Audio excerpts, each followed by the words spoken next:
Got in a watch freak show. I ended up stopping around maybe halfway of it. Ooh, my goodness, I have to fix everything again. Everybody give me a test. 1, 2, 3. Hello. Daddy. Perfect. Love it. One of those tricks. My expectations are always met. Are they though? Exceeded at times, Hugh. Specifically because of you. Oh, thank you. I hope everybody's having a wonderful Saturday afternoon. It is May the 4th, so May the 4th be with you. Cringe. May the 4th be with you. The way my brother just looked at me for making the Spock hands. All your rolls. Yeah, Harold's birthday. All my rolls have disadvantage? Yes. Actually, all of your rolls tonight have disadvantage except LaFay. Yes, but you're specific. Who? Just because of What the fuck? Everyone but LaFay tonight has disadvantage.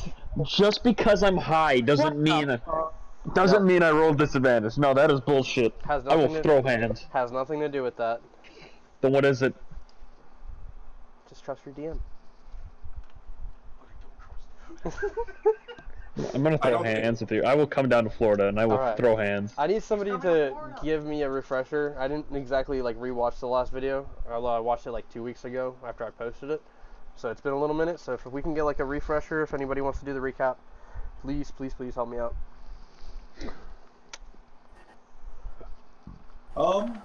Let's see what happened last.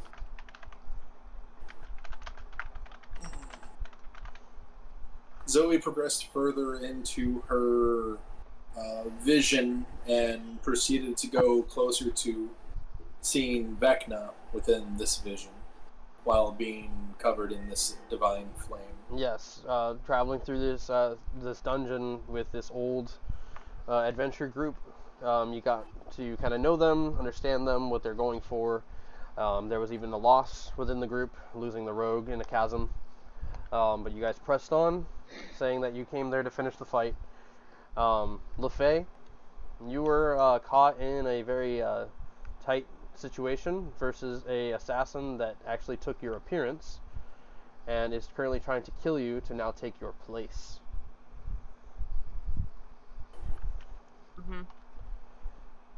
So, how am I gonna do this? Start. I don't know if you guys can see the screen through D&D Beyond. I mean, depends on what screen we're looking at. Well, I'm gonna have to do the big screen. Gonna have to do some Discord stuff here.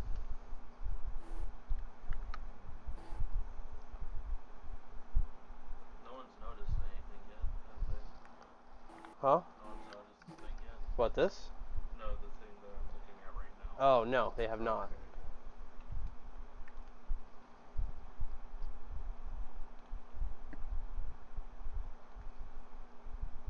Am I supposed to notice something?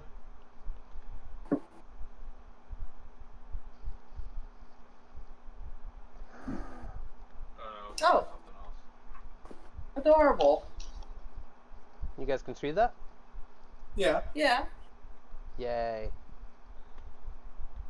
Very, very lovely penmanship.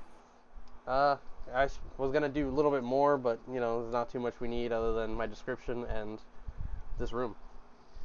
And imagination. Hold on. Why, Effie? I don't remember using a whole bunch of superior dice and abilities on my character sheet here. We're gonna get to that. Yeah, I see you used up fucking everything almost. I even hurt y'all's health quite a bit. Yeah, I also see that. I saw that too. It'll be fine. Yeah. It'll all be fine. You say that. I'm now purposely gonna kill Hugh just to make you sad. As long as you guys can see the screen and everybody else can see the screen through stream. Perfect, perfect, perfect. So, the doors being open, Zoe, you and the group begin to enter this large, ominous hall, cast in a gloomy light. The ruins around you, these large pillars, which are those black points going along the map there, stands cracked broken and ancient, covered in dust and cobwebs. The room has a wet smell to it and a slight retch of death in the air. All along the center of this hall, you can see that there's battered pieces of armor, bones of other adventurers who had come here and attempted to take on Vecna himself. Behind him, kind of along the wall, there's an open window that's been blasted open, overlooking a cliffside looking over a cliffside and across an oceanscape, currently crashing, and there's a storm brewing outside, almost like a hurricane is instantly happening.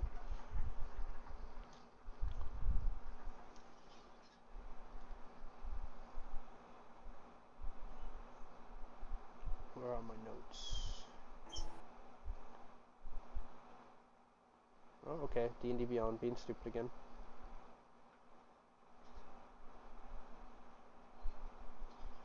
So, with the leader of the group, Emmanuel, kind of like cautiously stepping forth, he looks over at you, Zoe, and looking over the group, you guys had just traversed this long dungeon. Aside from the small bit that you got before, there was a lot of fights that you guys had to get through. Rooms with traps and other sort of tricks to keep you locked in, preventing you and the group from being able to leave willingly. The path forward was the only way. Here and now you're looking over your companions, battered and bruised, weakened from what they had to endure. Yet your leader, gripping his sword, looks ahead, and Vecna raises his head to look at all of you, smiling, and says, "A long path you have taken to be here. These walls to serve as your tomb. There is no way out."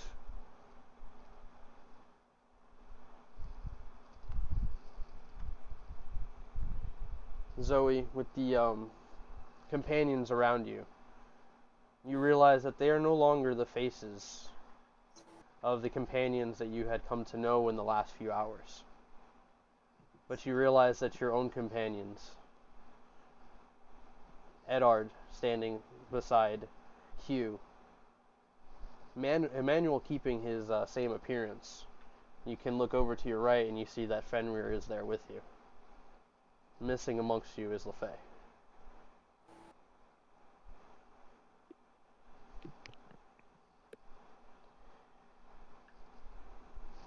Emmanuel takes a few steps forward, addressing Vecna. Oh, whoops. My bad. Wrong screen. Y'all still see it, right? Yeah. Okay, cool. I gotta remember, different screen, different notes. But he steps forward and he addresses Vecna and he says, "For the lies you've taken, the people you've made suffer, this will be your tomb. And I need everyone to roll initiative. Except LaFay."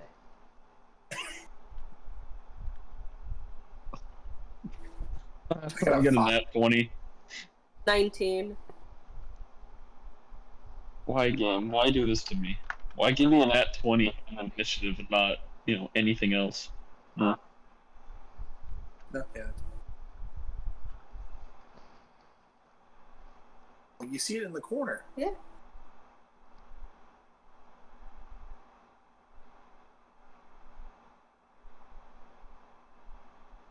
Vecna disintegrates everyone. Yeah, no, right? Yeah, no, Vecna does start to kind of lift off of his seat. Let's say hovering about, let's see.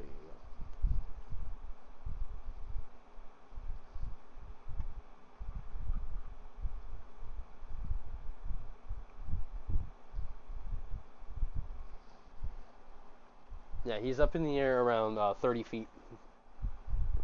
Like halfway in the room.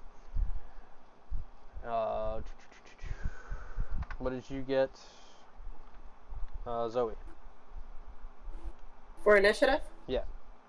19. Hugh, you said you got a 20?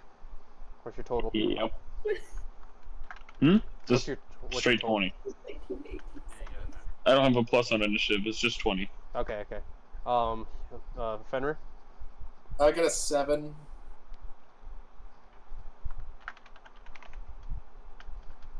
Edard? 18.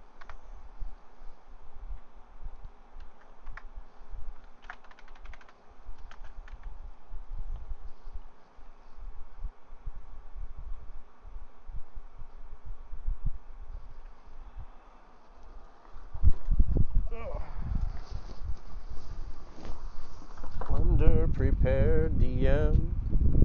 Slightly underprepared DM. Where are his dice? Where are his notes? Is this his lucky dice tonight?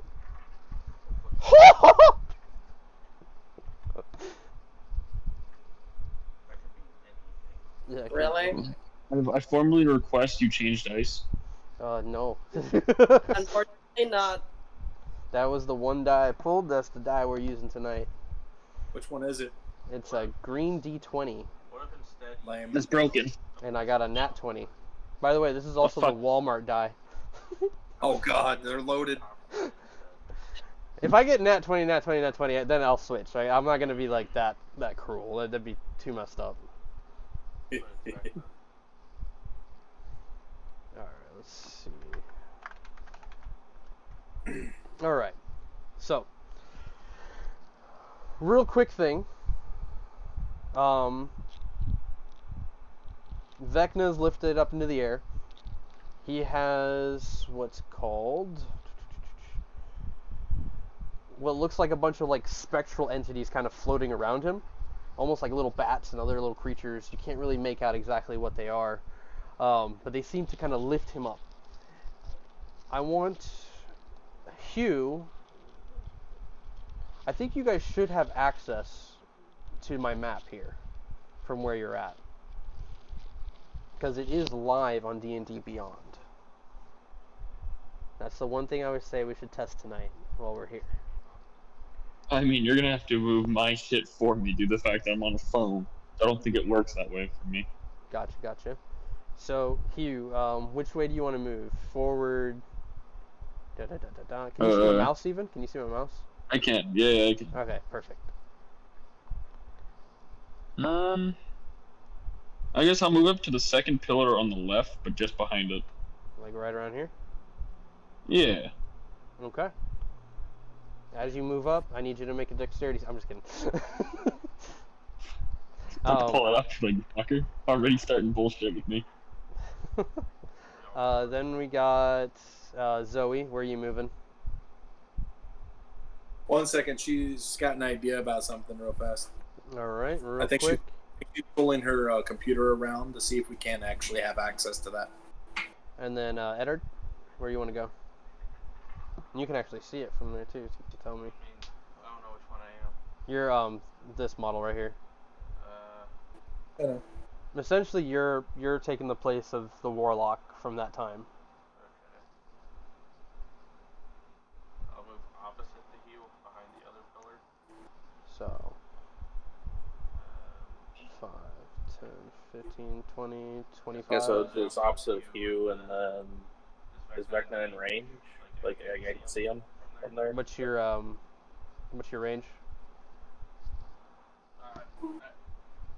I know for sure I can hit him. I'm just curious if I can see him. From here you can see him. He doesn't have anything like making him invisible or anything like that right now.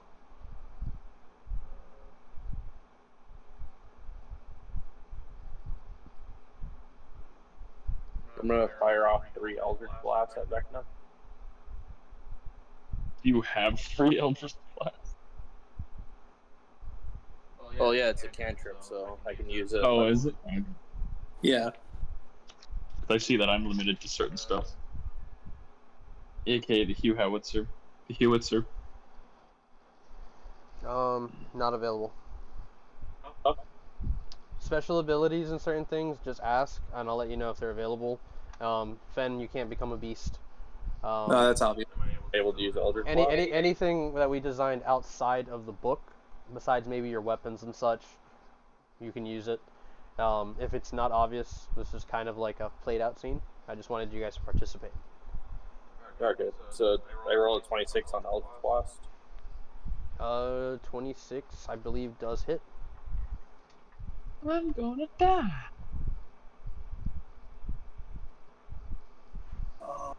Check under your my campaigns. Oh. That's 7 force damage on the first one. No, he should be on the D&D tools. Maybe. 19 for the second Eldritch Blast to hit. You're looking for the dungeon initiative one. 19 hits. For the love of my life. Give me a second. Oh.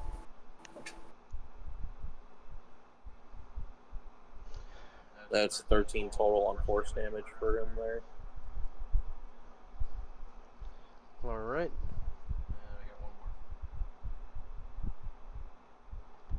more. Missed the part. Dirty 20 on the third Eldritch Blast. Oh, that hits, for sure.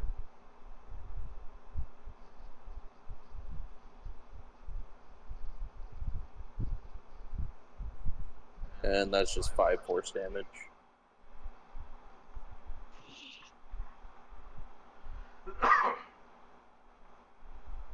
And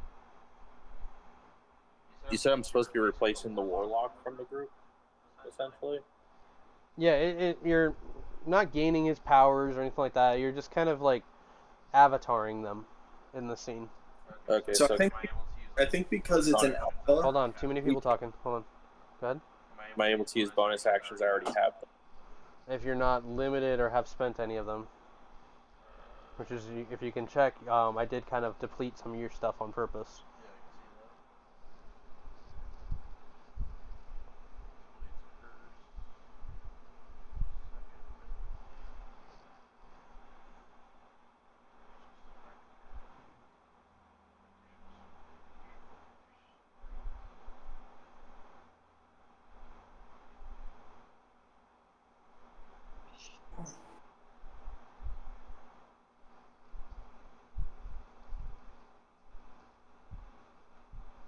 Okay, so I'll manifest an echo, and I'll move it to behind the pillar in front of the one that he was at. One more time. You're gonna make an echo. Yeah, as long as it's within 30 feet, it should be able to make that distance. You a bitch! The best I can do with it is a death knight. The best I can do is a death knight. So over here. No, in front. The pillar in front of you.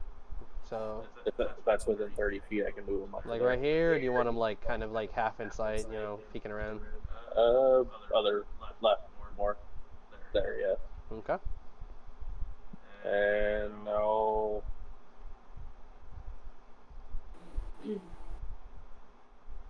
move Edard 1 square right. I hate that it drags the whole map sometimes, even after I click. And that'll be the end of my turn. Solid. And then Fenrir. And Zoe, we'll go back to you here too, so that way you can Okay. get your turn in. Fenrir's gonna go along the side where Eddard is.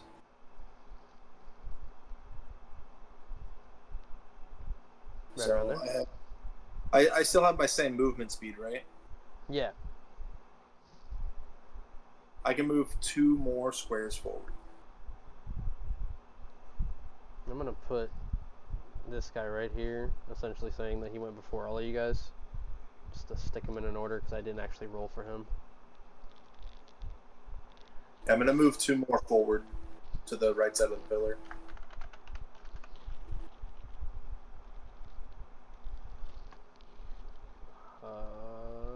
Right here? Yeah. Okay. Then Zoe. Yeah, Zoe, where you want to go?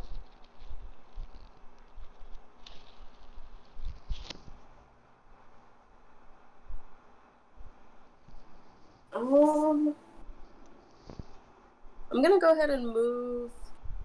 Wait. Which movement speed is it? 1 square is 5 feet. 30 feet right there. Yeah. Right. I'm gonna go ahead and move right behind Edar.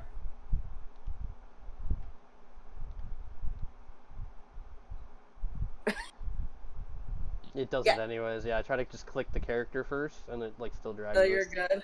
I'm trying to see if there's a way to lock it in place so it doesn't slide. It is an alpha, which was what I was mentioning earlier. But at least I would say this is pretty awesome. Yeah. It's the fact You guys that can see my penmanship. the subscription. Huh? I don't It's, know. Were you guys able to see it? Like able No, to access I it? actually have to subscribe to be able to use it. Okay, then we'll just do it like this. It's better than what we had before. That is true. So for specific little dungeons and stuff, I will put the effort, draw it out for you guys, and boom, here we are. So you move there, okay?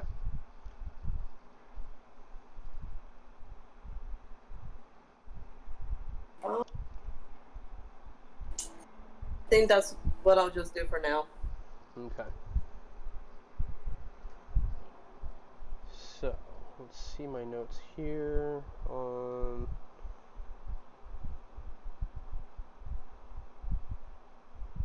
Let's go. So, as you take your position there, Zoe, you look across the way, and you swear for a moment you kind of see like this half version of LaFay fighting with another entity that you can't see the face of. It's like a voided face. But from there, we're going to switch over and go to LaFay's turn. LaFay, you're facing off against this version of yourself, this assassin, LaFay the Bloodstained, within that circular hall room that you guys were in. The door behind you is seeming, like the best option as you're being kind of like pushed around quite a bit by this version of yourself. What do you do? I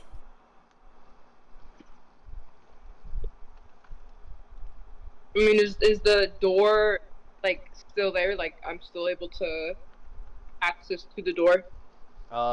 You should be able to run toward it. Yeah. Awesome. Remember this. They're right in front of you, so you would have to disengage first. Yeah, I'm gonna disengage, and then the trickster belt. I'm going to teleport in front of the door and open it. Oh, it's already open. Like it's sitting open right now. I'm just gonna teleport and start running. Okay. Don't you run from me, Harry Potter! Why are you running? So as you reach the door, I need you to make a Constitution saving throw. Okay. No, Wisdom. Sorry, Wisdom save. Thank God. You said wisdom? Yes. Alright. Constitution. Oh God. 4. Your mother says. I got a 4. Okay.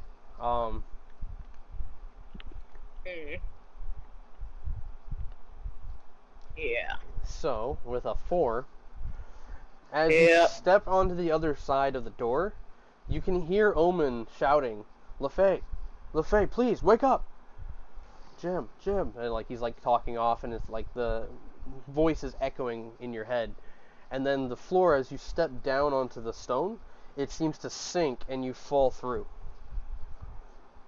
And when you hit the ground underneath this floor, you realize that you're in a series of tunnels heading off in different directions. Make a perception check. You hear your voice echoing between these halls, taunting you. 29. So with a 29, you're kind of looking around, discerning, like using your discernment, using your senses, and you pinpoint a hall to the left that you kind of feel this heightened sense of like, like this is the path to go. Okay. Do you go? Yeah, I'm gonna go. So as you kind of begin to run down this passage, it seems to kind of like stretch. And as you reach your max speed, which I assume you're going up to 30 feet, right? 35. 35 feet. So, Yeah.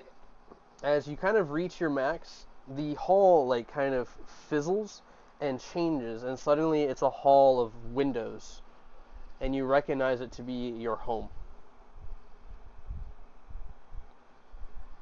You can hear there's people outside in the gardens, talking and enjoying the day sun.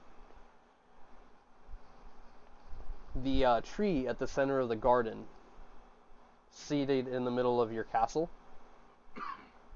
you see that it starts to kind of twitch and move, and the voice continues to chant in your head, "LeFay running away, LeFay the coward, not even a good rogue, not good at anything," and they continue to like kind of like build this up, and the tree you see turns into like this sap color, this yellowish disgusting muck, and it lashes out and starts to kill the people in the garden.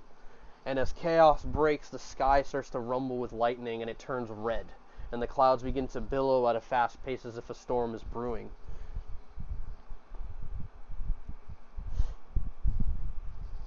What do you do? I'm gonna keep making a run for it. You cut out. She's gonna keep making a run for it, trying to like escape. Okay.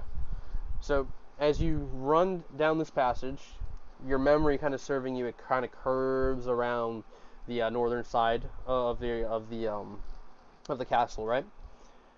As you kind of reach like that center point, you remember that to your left there's the pathway that leads to like the hospital wing, and then off to your right is that garden area where you see that there's people fighting what is a yoklol.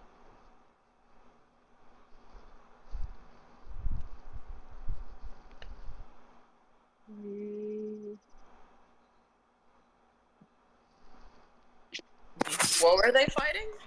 They're fighting a yolk? Yeah, the demon that haunted your dreams when you were a child. Oh hell no.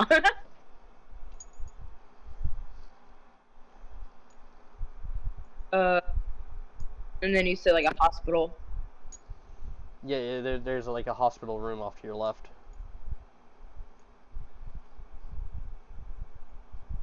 Which way do you go? And I would assume you understand that, the hospital kind of gives you that better feeling of like maybe going that way. Yeah, I was thinking anyway. So you're going that way? Yeah. I was thinking about. Make a stealth check as you go into this room. Okay. Let me get there. 32. Okay.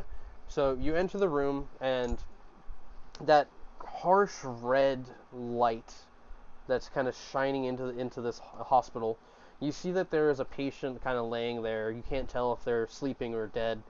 There's no nurses or doctors accompanying this room, but you see that sitting on a table nearby is a couple of empty bottles, and one of them is a very large super potion.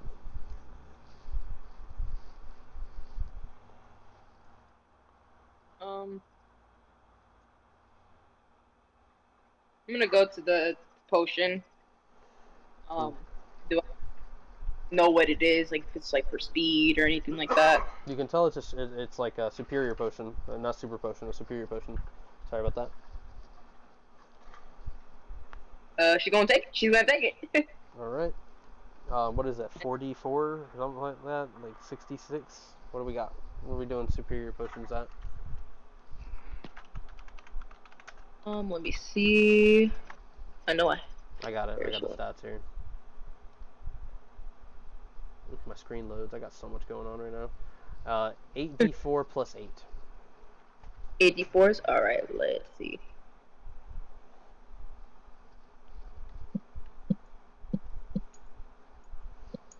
So, as LaFay drinks this, the 6. red light in the room diminishes, and it just turns into like this moonlit glow instead. The room is dark, the patient's still laying there. You can now hear like this subtle breathing, followed by a choking sound and the sound of a blade cutting through flesh. You realize you're hidden behind a counter. Using the shadows to your advantage, you can hear the other assailant in the room. Where are you, LaFay? I just need you dead in order to make things simpler for me and my friends before you can do anything too rash. And that will be the end of your turn. Top of the order. When we cut back to this encounter with Vecna,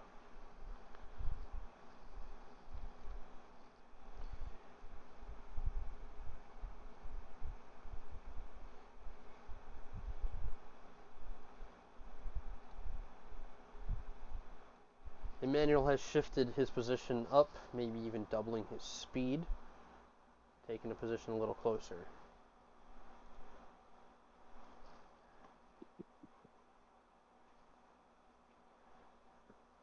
Let's see here.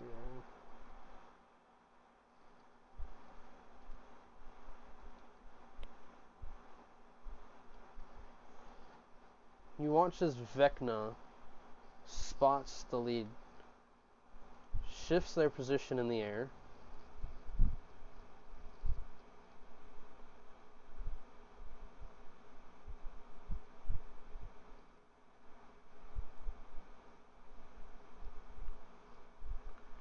oh shit. um,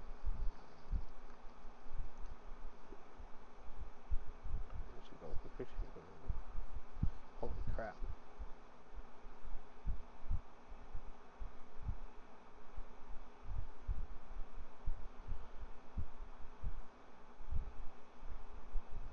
Wow, okay.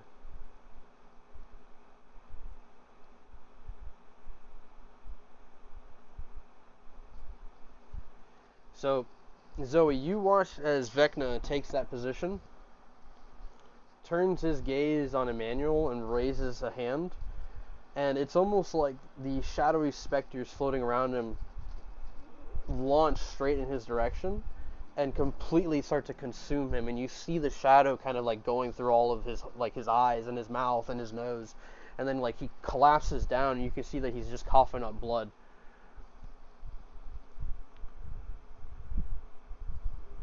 Vecna is going to currently hold that position there. Maybe even shift back a little bit.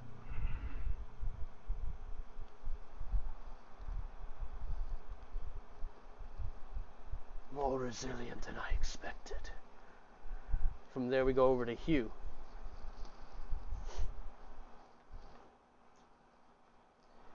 And what you see, Zoe, as Hugh goes to take his action, you kind of see the visage of the original person, the cleric that you had met, Marcus.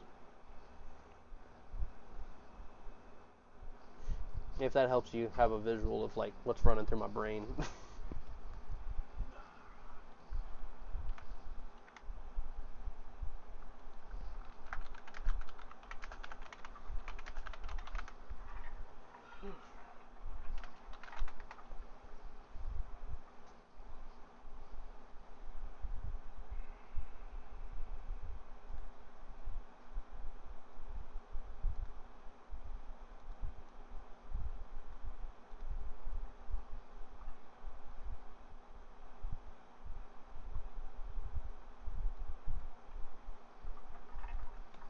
Can you guys hear me? Hello? Hugh? Yeah. Hugh, it is your turn. I don't know if you heard me. Oh no, I did. I just was trying to mute, and I didn't realize I was muted. Gotcha. Let me just look at the map here.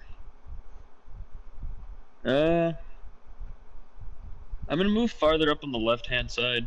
If you guys need me to zoom Kind of. it, I can probably zoom it in a little bit. That's all right. Yeah, I'm gonna move up just behind the second pillar again, if I can. Just up to the next one. Just move up next to the left-hand side. Econite. Yep. Okay. So you just watch your lead essentially, like, get sapped. You can't see him from that angle now. Just behind the pillar there. Anything else? I'm gonna throw the dwarven thrower at him. All right. I'm gonna put my D&D Beyond.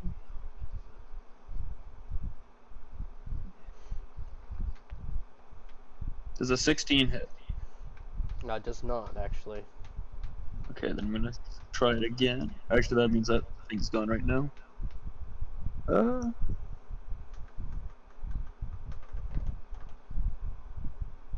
Fuck, I'm gonna throw the forge now. Does a 27 hit? 27 does hit. Okay, for 15 points of damage. And then the forge, I believe, returns back to me after that. So as you watch your weapon fly back in your direction, he takes that damage. The hammer comes back, and he looks straight at you, like in your direction, and he utters a word that kind of like pierces all of your minds, and suddenly you take 10 points of necrotic damage. I flip him off while I do so. And then after he does this, he seems to teleport. And from there we go over to Zoe.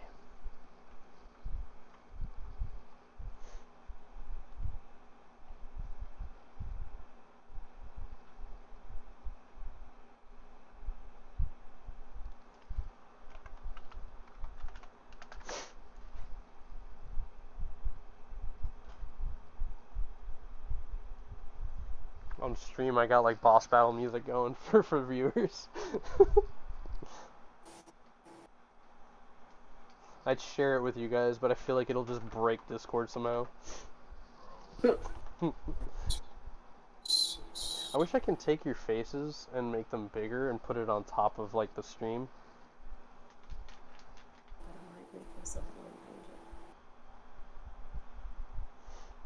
I'll be in front of you. Alright. Tenemos I'm gonna go ahead cuatro and move. You can move up to the next pillar. Efe, Yes. I'm gonna move to the next pillar, which is across from Fen. Right here? Yep.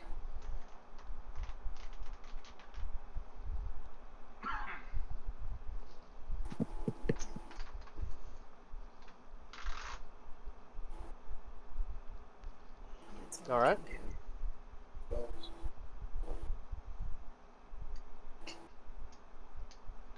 Second.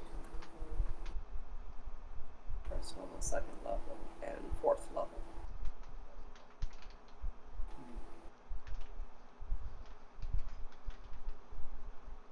Hold for now. Alright. That's all for now. No, And go over to Edard. Sorry, Effie. He's confusing me a little bit with words. She's gonna hold an action for when Vecna becomes visible. Okay. What's the action? It's gonna be Moonbeam. Okay. Do you use any words or anything like that?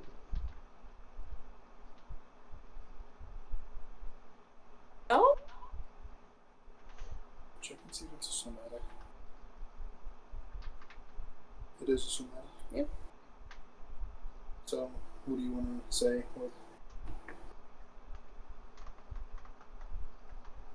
Oh no, I'm just asking if there's any like sort of like words or any like movement with your hands, obviously to cast it.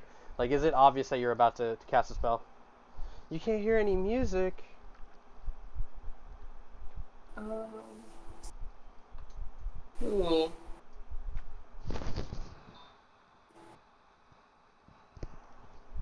I've actually never thought of that before. Wow.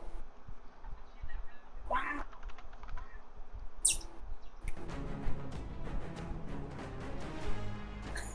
My brain went into Sailor Moon mode. I literally heard by the light of the moon.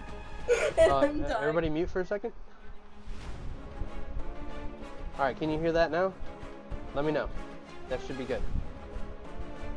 Boom, viewers. Alright, go ahead, Zoe. I'm sorry.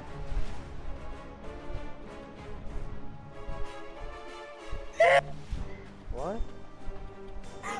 What was that? Are you okay? She's laughing at what she just thought of. Gotcha. It's just the fact that I've been talking to a customer today at work about Sailor Moon, and my brain just popped up, by the light of the moon, I'll punish you. And I'm like, no. Alright, Edward, what's your go-to? You prepare your spell. Yeah, you're holding the action to cast it, right? When he becomes visible.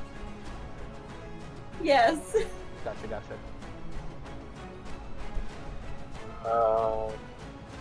I see I have like one divine sense thing left, so I figure like why not just use it up to see if I might be able to pick up on anything in the room that could possibly be useful.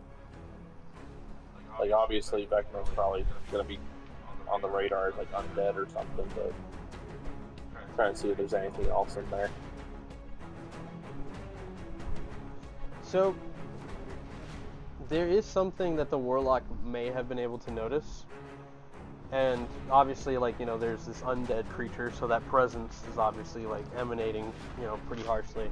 But you also see that Zoe or Aurelia is kind of has like this glow at the center of her, and it seems to be like pulsing and growing within.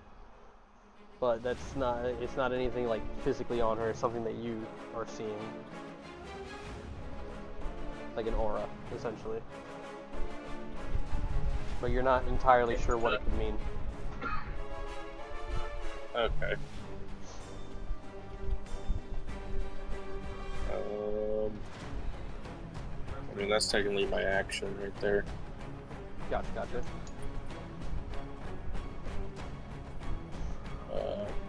What are those things on the sides? These right here? Yeah. So there's just like a pocket in the corner there with maybe like a window on this side, but there's a pillar going up right there just to hold up the ceiling. Just a design sort of thing.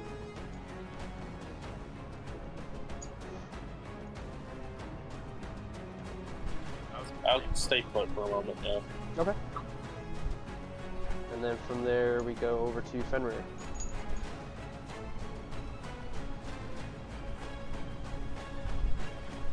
Let's see.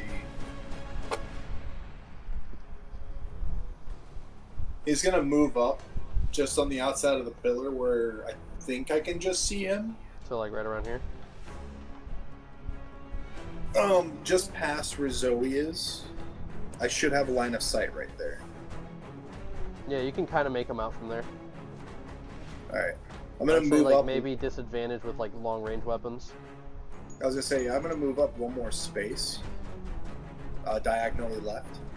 Right there. Get a clearer shot. Okay. And I'm gonna throw a javelin.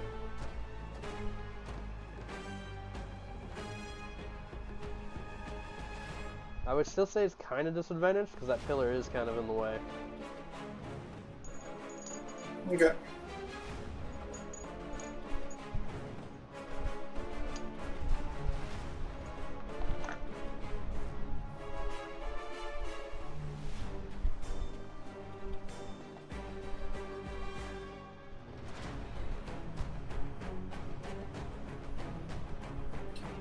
So that would be a 15. To hit? Yeah. That does not hit.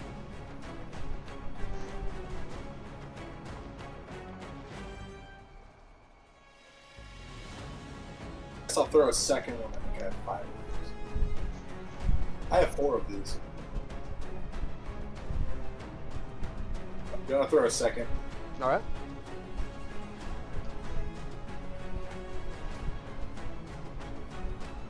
$17. That does not hit. Yeah. Okay.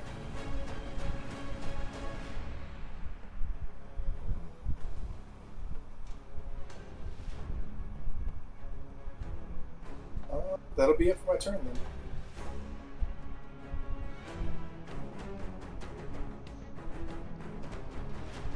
Alright, so from there, we go back over to LaFay. One second here, LaFay.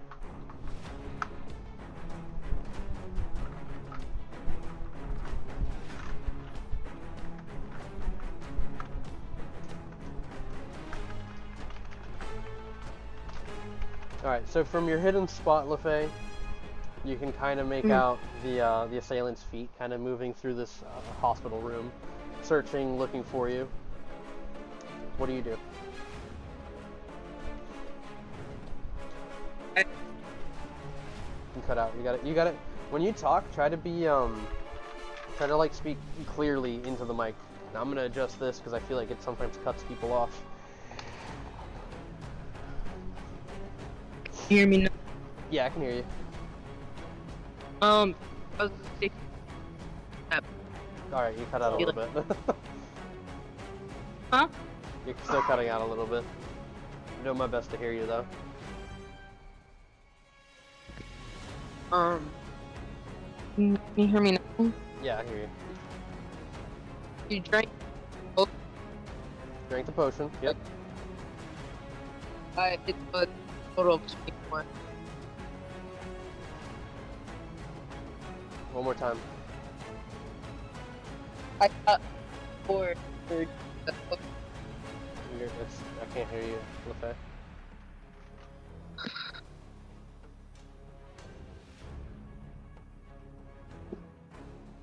Can you hear me now? I can hear you. Rolled a 24. For your overall health regen, right? That's what the For the superior potion? heal 20. Okay. And then now this is the start of your turn, so like what are you doing now? That's 24 is healing. I don't know what to tell her, like what's going on with the connection. It keeps cutting in and out. Looks like she rolled 24. I heard that part. She should have done that. That should be done. Did you add that to your health already? Yes. Yeah. Okay. And then what's your action here? What are you doing? At this point, you might even have to just message it to me if we keep having this issue.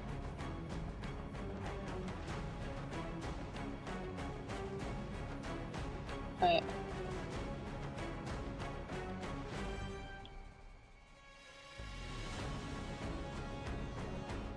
Zoe, Ash says you should growl when you cast it.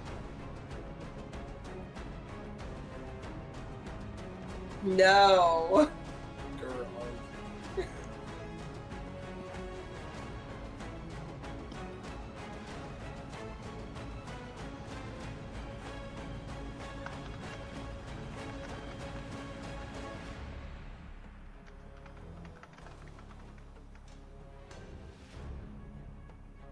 Okay, so you're gonna stay hidden. You'd have to go ahead and make another stealth check.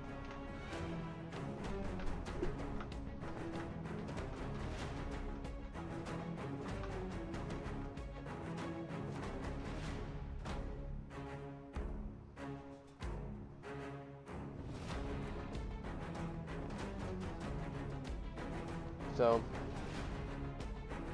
despite being hidden,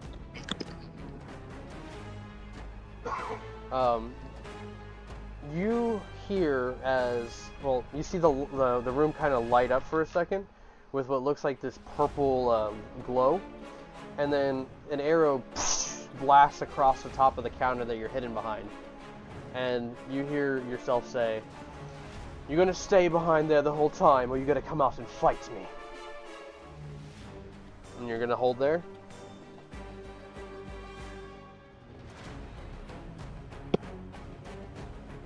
Yeah.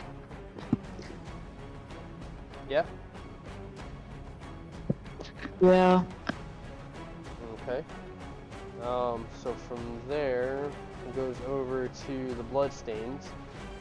She hops over the top of the counter to get in your face. She smiles and says, "Hey there!"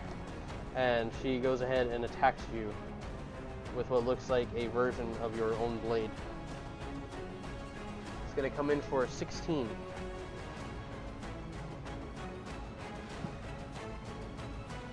Miss.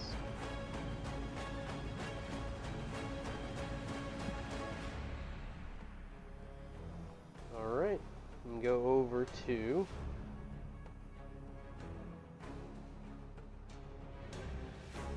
Emmanuel.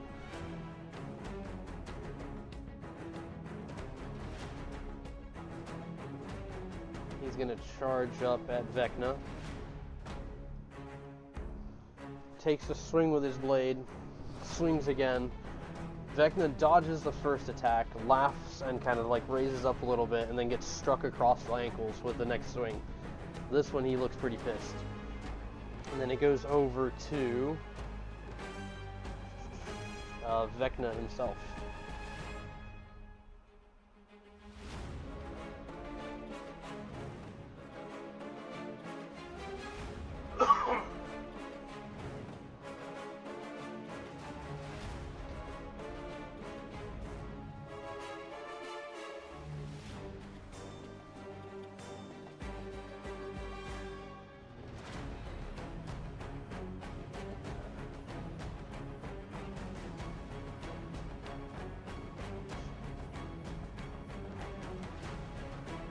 Give me a second to use some tools, guys.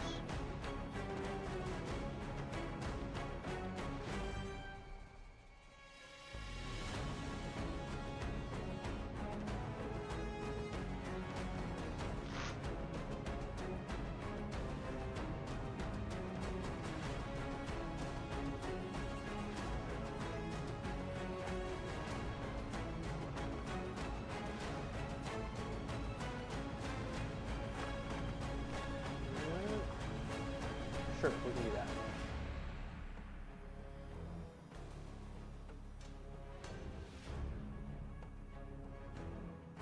Oh, well, let me resize it. No. Okay. Well.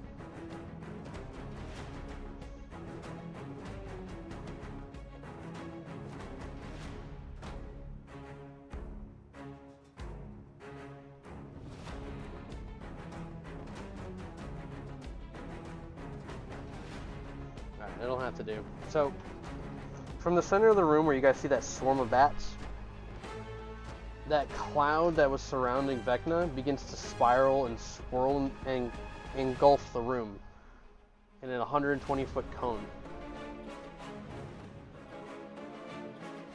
Everyone within that cone must make a Constitution saving throw. Yeah.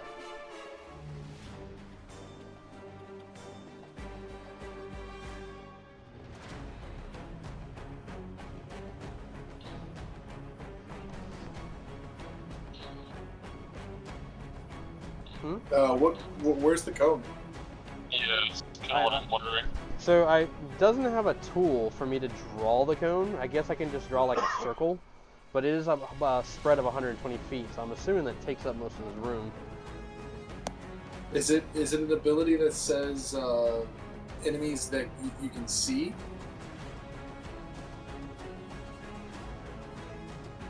No, just all creatures in that area. Yeah, Vecna doesn't have to be looking at you. You can just create that specter. That's wild. And what type of save is it? And you also remember, he's in their heads too. He already knows what Zoe's planning. 10. 17. Fail.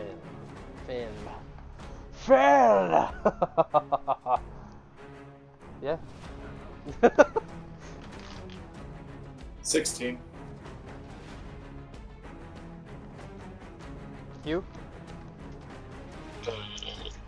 Everybody's getting these hands right now. It's getting hands. What? Huh? What did you say? Nothing. Nat 1. See? I'm already getting these hands. So everyone in I that. just wanted to have to roll for the echo also. So each creature that failed the save, which all of you did, is going to take 36 points of necrotic damage. The echo got dirty 20. Okay. With a dirty 20, they still fail. So 36 points of necrotic damage, and you are frightened for 1 minute. And a frightened creature can repeat the saving throw at the end of each of its turns, ending the effect on itself as a success.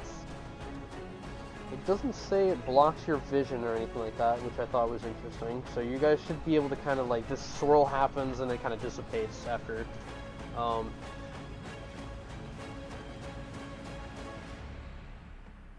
You do hear, because I don't think any of you can see him. At least maybe you can kind of see him like taking some sort of action here, Fen. Mm-hmm. And you hear the your leader, Emmanuel, take some sort of damage, and he shouts out in pain. And Vecna says, "Let's see how well you do without your leader to guide you." And it goes over to Hugh. 1 sec. I need to roll an advantage, or can I roll advantage on saving throw for being frightened with my absolute unit feature? Yeah. Okay. So what should I roll for that? Just another con save, or?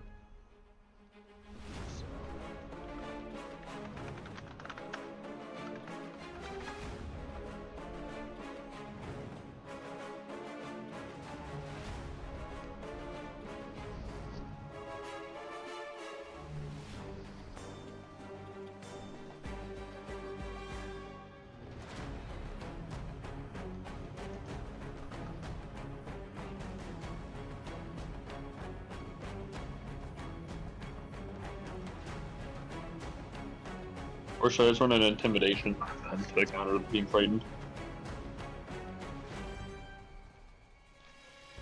One more time. Should I run or roll an intimidation to counter on being frightened then instead? Or should I just roll another con?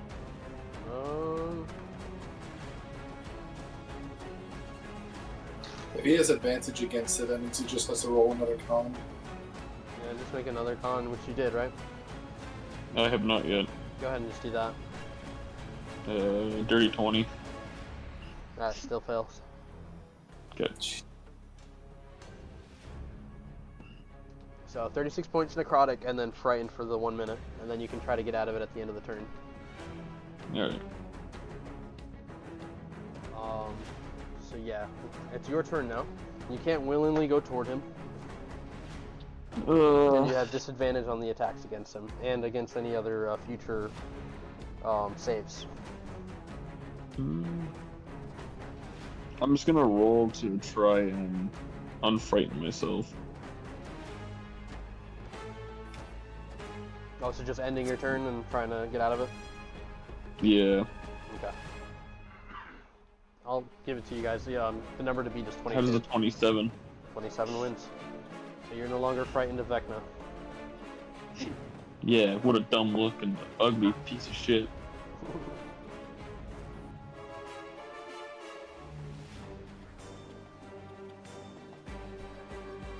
From there we go over to Zoe.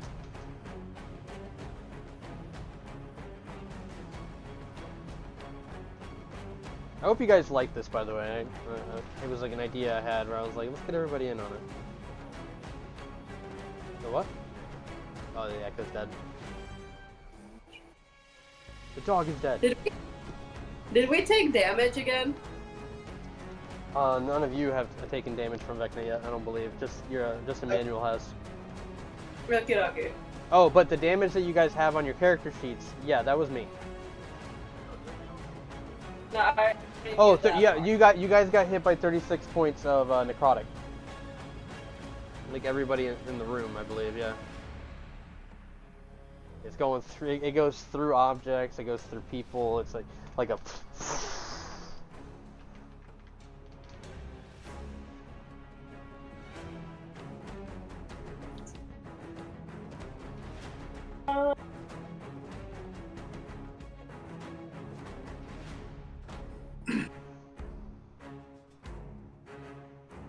Second. You can move within visual. I'm gonna go ahead and move to where, Yeah, next one. right beside Fenrir.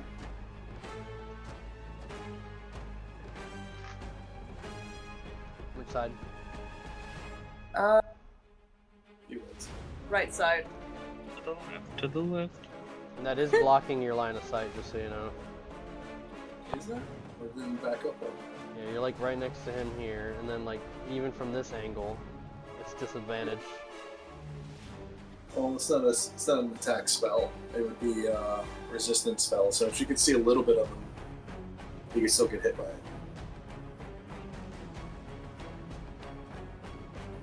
Where I'm standing, I can actually drop it right there. Yeah, you'd be able to hit them. I'm gonna drop the moonbeam right a little bit. Is it a little bit behind them? No, it would be. It would be on them. It'll be right on Vecna. You still see them. Yeah.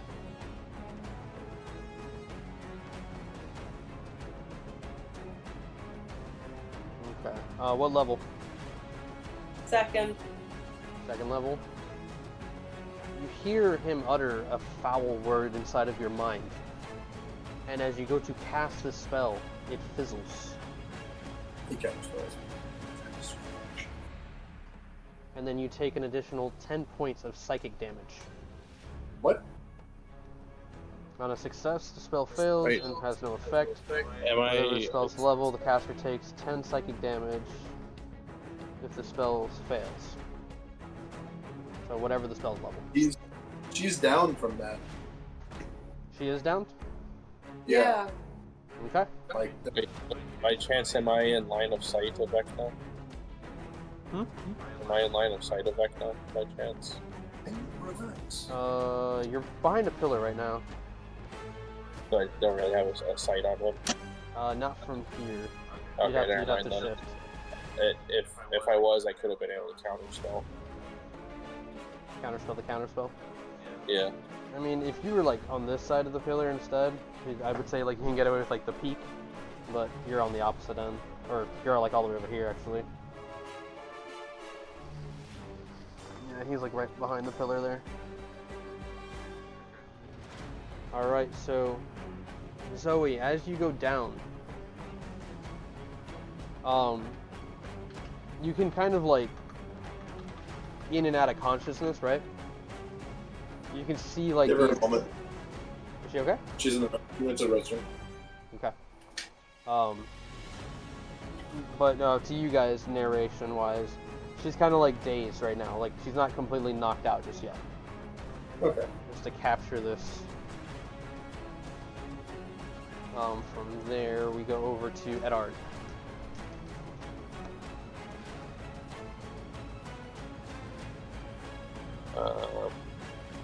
Would Phone Book have any potions or stuff on him?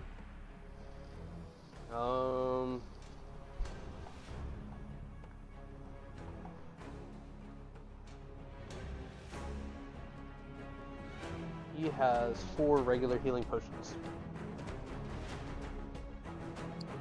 With that, I'm gonna. So I assume I probably heard like Zoe going down, right?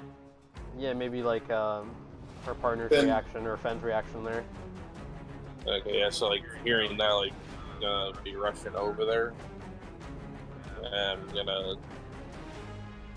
try to just pour a health potion there. He's gonna pour it on her head. Just toward the mouth. I don't know how Phone Book would be reacting to this. I don't know. You're playing as yourself. Don't worry about that. Okay. 'Cause I know, like you said, that we look like them, our characters, but I'm not sure if we should be acting like them.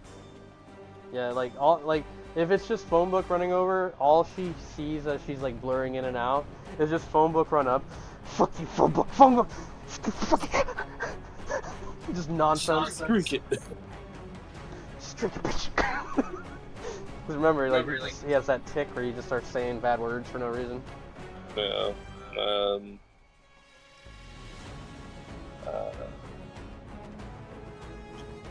Going to manifest an echo behind the pillar, Right here. opposite to where Vecna is, like on the other side of the pillar. So this one right here. I don't know what you're pointing at. In your eyes, right around here. This Yes. pillar right here.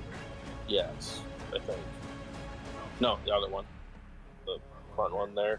But like just to where, like, just kind of like where like Vecna can't see him. Okay, so like right here. Yes. You can always see them. Huh? You can always see them. Oh, just shut the fuck up. Phone book. I see everything. And then Phone book got reincarnated as window licker. drag Zoe behind the pillar that's next to us. You're gonna what? So that way, I'll drag Zoe behind the pillar next to us. That way, she's just not. How much in the health did line you of give her? sight. I forgot to roll. Or what was it? Like you said, regular potions. Yeah, it's just a regular potion. So it's like what, 1d4? Mm-hmm. It's 1d4 plus 4.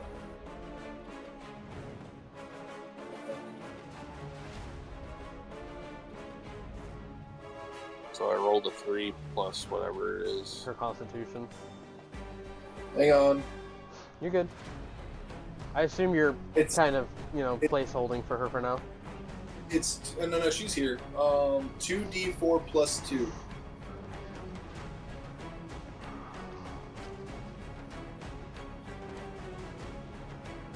You heard me on that? Yeah, he got it. Okay. That roll was worse. 2 plus 2. Go with the first one. Well, I mean, that was only with 1 dice. You want me to just roll 1 extra? Or just add one of the ones to it?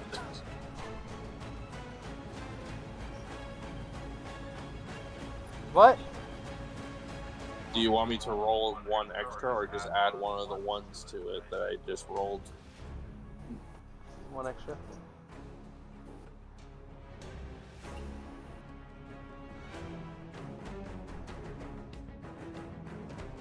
Heal 7 hit. So, 5 plus 2. Okay. So 7 points, Zoe. Thank you.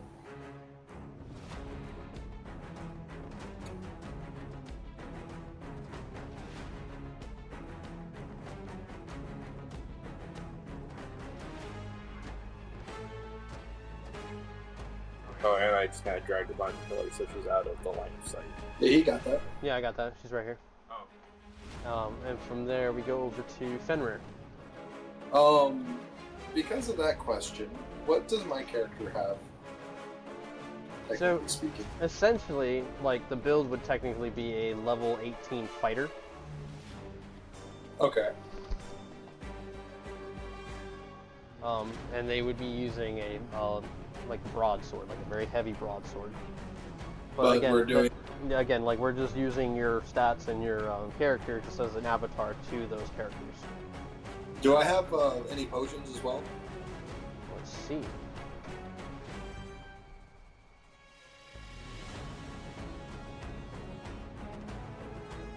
They have 1 superior potion in their bag. And if you were to take it out, the character would definitely say, last one. And to add detail to what's going on, the urgency to get behind that pillar where Vecna is definitely high in him, but knowing that Vecna is there with the fear curse on him, you can't willingly move toward him currently. Okay, I'm gonna move back and I'm gonna help Zoe there. Or Aurelia in this situation. Mm-hmm. So right there. Yeah, now I'm going to use the Superior, you said? Yeah, it's a superior potion.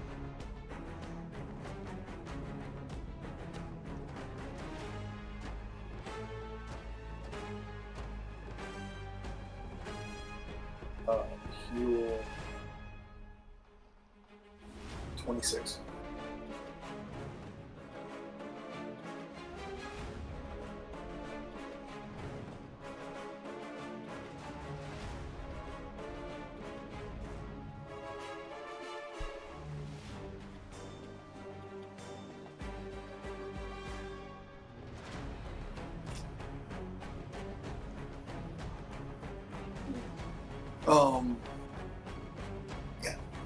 Kind of looking down at her, he kind of like watches. You can't stay out of this fight. We're gonna need you. And he's gonna get up and gonna try and break free of that fear. All right.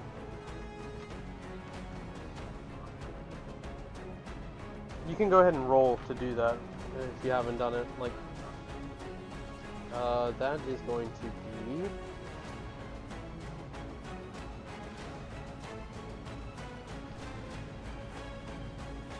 Does that inspiration except for me? Constitution check. I think, yeah, everybody got an inspiration point at one point that's been saved for quite a while. Sorry. No, you're good. 28. 28? Yeah, with a 28 you do break out of this. Cool. And that's the end of your turn. We go top of the order, LaFay.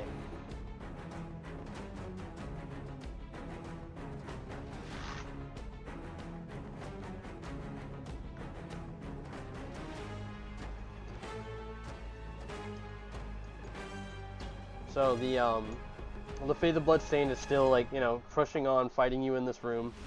Doesn't seem to be an escape currently.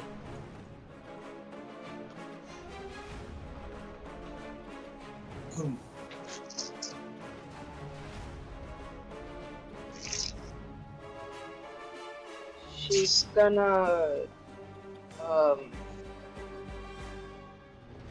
kind of like chuck the table at her. Well, she hopped over the table. She's now, like, on the other side with you. Oh. Cool.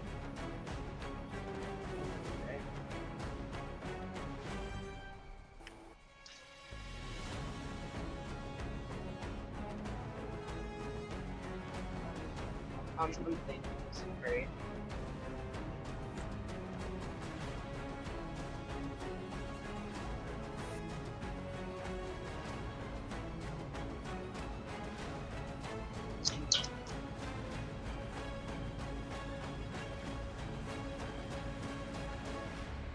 We'll just like disengage from her. Okay.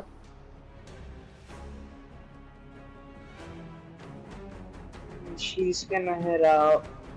Like running Like, back out of the exit, hospital. Yeah, but as she does it, like, she's gonna glimpse at whoever was on the bed. No, they're definitely dead now.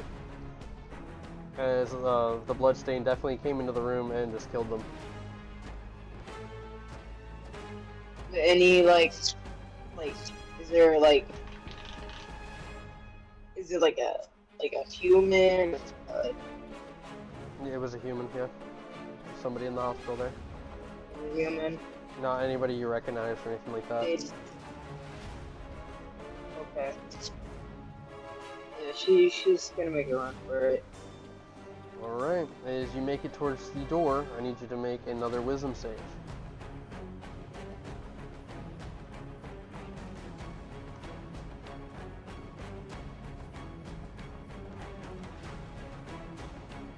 Uh, 13. You take 15 points of necrotic damage as you fall further in. The ground does the same thing, sinks, and you fall through. And instead of falling into a familiar place, you fall into what looks like this hellish landscape. Barren wasteland with no people or anything to go for miles. It almost seems like this circular arena even, just the way it's standing upon the ground. And then standing there, maybe about 30 feet away, is Lefay the Bloodstained looking at you. Lightning in white crackles in the sky behind her, the dark, ominous clouds looming ahead. She says, "There's no point in running. You've come all this way, of course, for the truth, and now you have it and you cannot leave.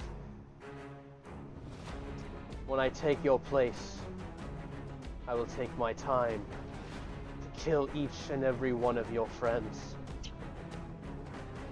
Acquisitions, the initiative, little pawns to be crushed in our great game."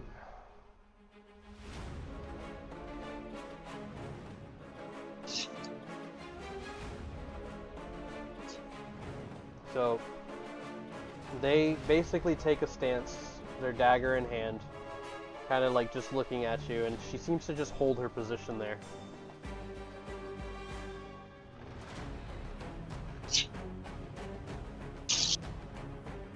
Guiding Vecna's attention, Emmanuel runs his blade across their stomach and then takes position behind him, and he shouts out, "I have him! Take the advantage now!" Swings again, and Vecna cackles and just kind of like dodges back.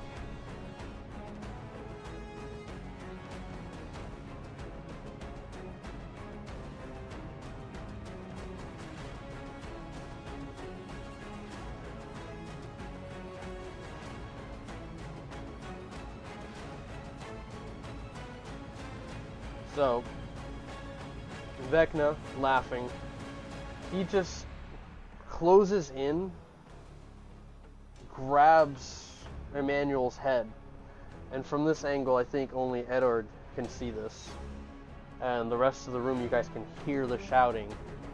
You witness as he's like grabbing his head, his life force begins to pull right into Vecna,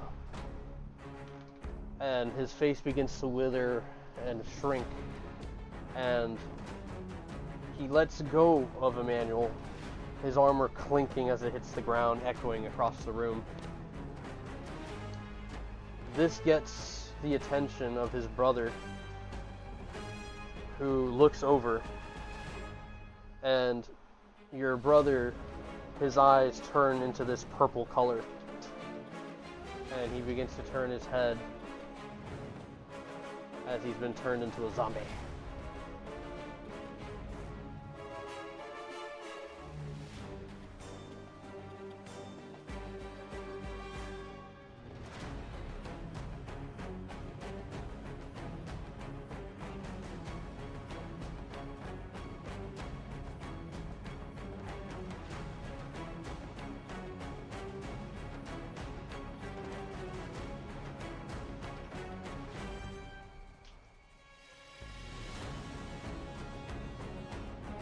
Hey, Hugh?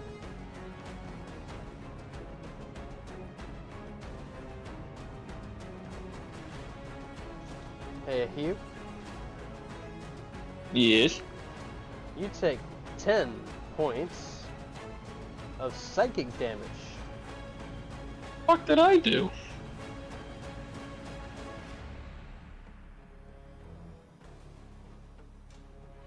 It's because you looked at him. And the Death Knight, or the Echo Knight, also takes damage, but I mean, dissipates it.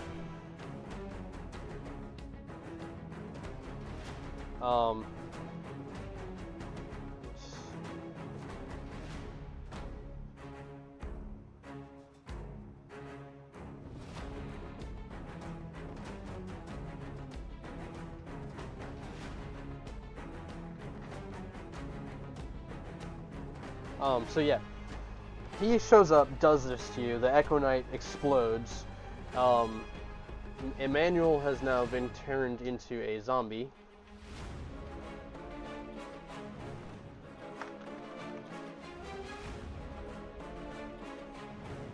What do you mean I can't have... Okay, I was gonna say, I can't have a regular zombie? What's in the monster manual?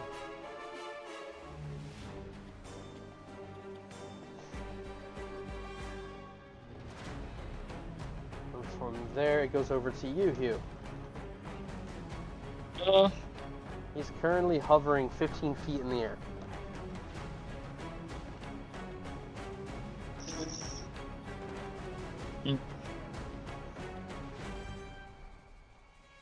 What to do? What to do? Okay, do I have any healing potions on me? Let us confer.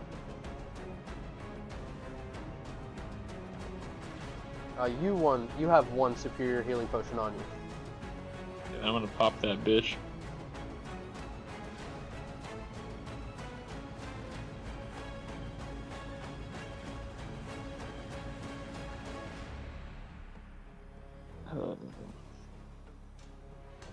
Yo, Vecna's a crazy character, especially if you buff him a lot. Like, he's already strong, but if you add more shit to him, he's just broken.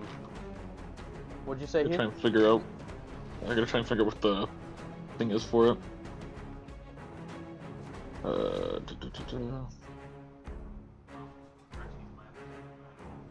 Hmm?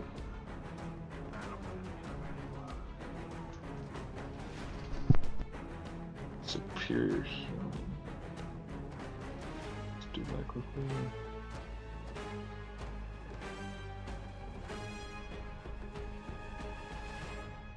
Why did it not show up in my thing?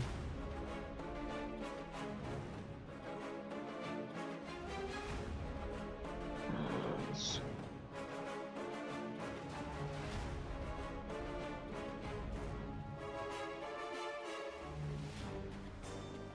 Or 8 d4s. Okay. Plus 8.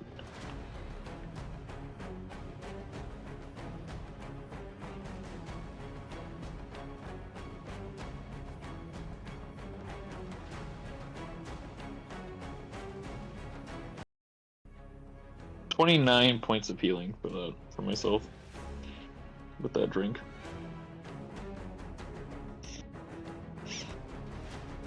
We ballin'.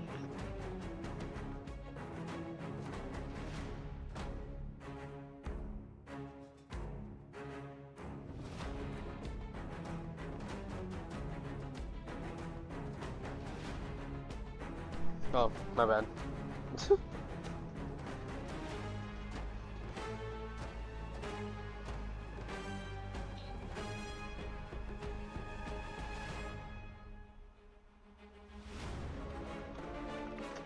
Colin.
Yeah, what did you do? I was waiting for you.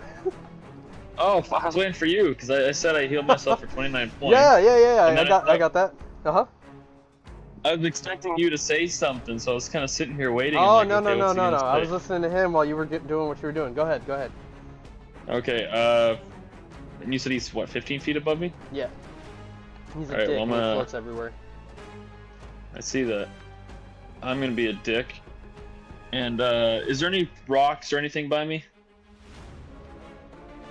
I mean, like, not necessarily. Like, there's like maybe pieces of boulders and stuff like that. Here, like. All right.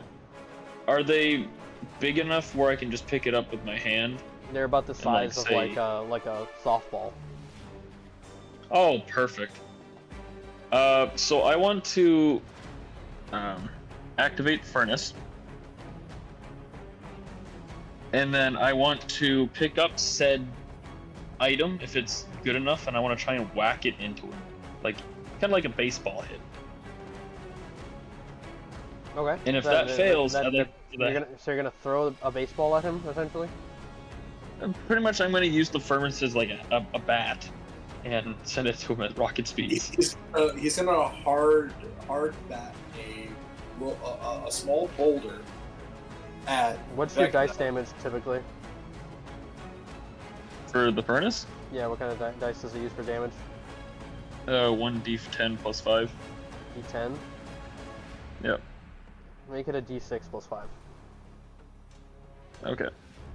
Oh, sorry, I was looking at the wrong one. That's the jet With burner. or without the force damage? You can add the force damage as well, just because you're... I'm just bringing down the type of damage because you're scaling what's actually impacting him. Yeah.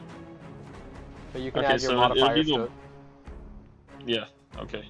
What Hugh does versus what Zoe sees is him using smite. I mean, I could technically do that too. I thought about having Ona be in it, you know, and take the place of the cleric, but I was like, nah. Okay. And that would take Hugh out of it, you know. He wouldn't even be playing won't. it now. 30-20 doesn't hit, right? What is it, 21? What'd you say I the don't know damage what you was? said. That's the dirty 20, I assume doesn't hit. It does not hit. 26. 26 does hit.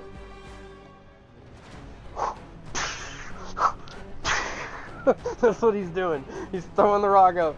He can't technically add smite to it. He should. It's 11 for the normal hit. That will apply smite to it as well. Give me a second. I was gonna say, like, what spell slot? I've only got first level spell slots right now. Okay, so that's what is that, 2d8 or 1d8?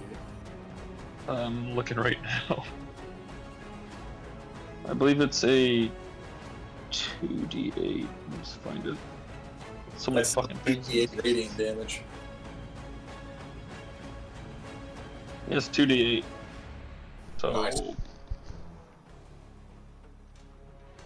So 2d6 instead. okay, let me quickly reroll that then.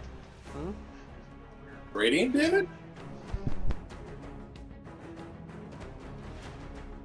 Apparently. That's wild. So that comes out to. He doesn't want us to kill him. I feel like for roleplay purposes, the group has to die. That's basically what's happening. Yeah, so. Trying to do math. 3 plus 8 is 11 plus 6, so 17 points of damage to him. 17 points of damage to impact him and his freshly renewed skin. Yeah. And Playing a game of whack. because you hit him, you hear a fell word inside of your mind, and you take 14 points of necrotic damage. I call him a coward. Fight me like a man. Hand-to-hand combat. Funny you should say that. You a punk bitch. So he takes the damage, you feel the necrotic, and then he teleports right in front of you, and the voice in your head, he says, "Not a bad invitation." And then he takes out what looks like this really gnarly looking dagger.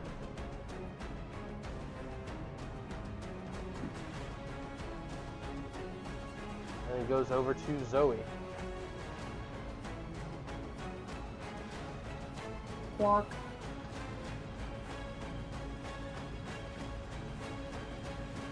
I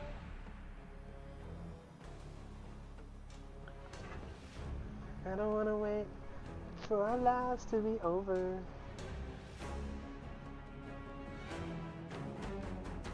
Really?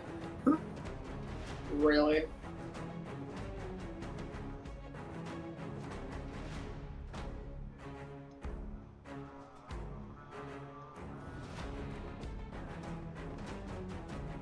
Can beauty come out of ashes? Because when I pray to God, all I ask is...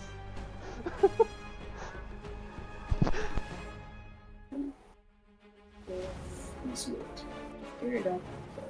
Here, buddy. Sorry, planning my idea. You're good, you're good. I'm just waiting for your idea. Vecna pulls out a machine gun. It's for 5, I think. No. Third level. It's 5, yeah.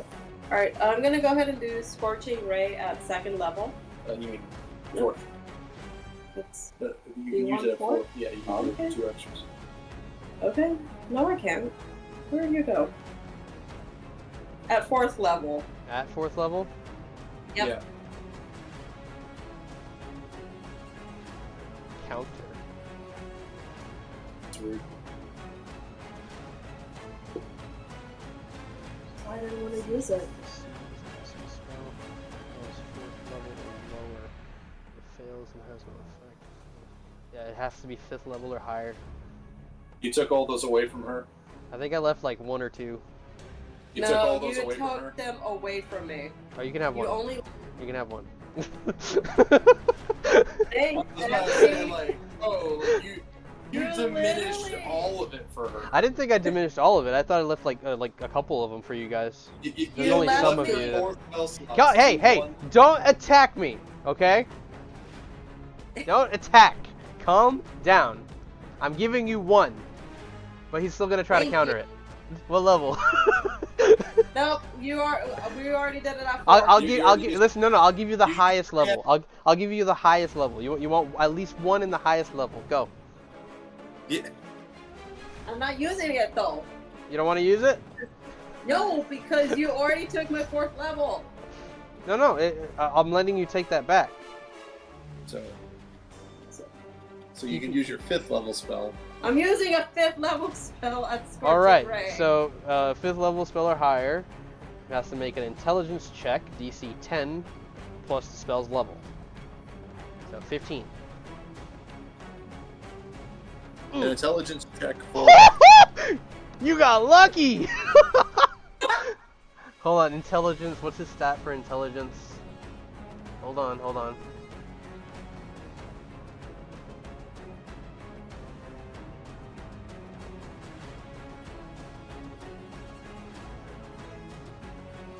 He just saves. He just saves with a nat Jesus. 1 and a 14. Wait, He's no, on- that's a he- fail. Are we doing like on the dot or That's like? No, that's a nat 1. That's a crit fail. Oh, then he fails. Go ahead and do it. Yeah, it's at disadvantage. And that actually spends his reaction for that turn for this round. He has 3 reactions. Huh? Alright, so this how many times? The after 3rd. He's used 1, 2 in this round, and then he's got 1 more.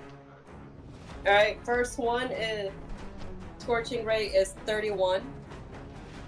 So yeah, that strikes into him and definitely seems to sizzle.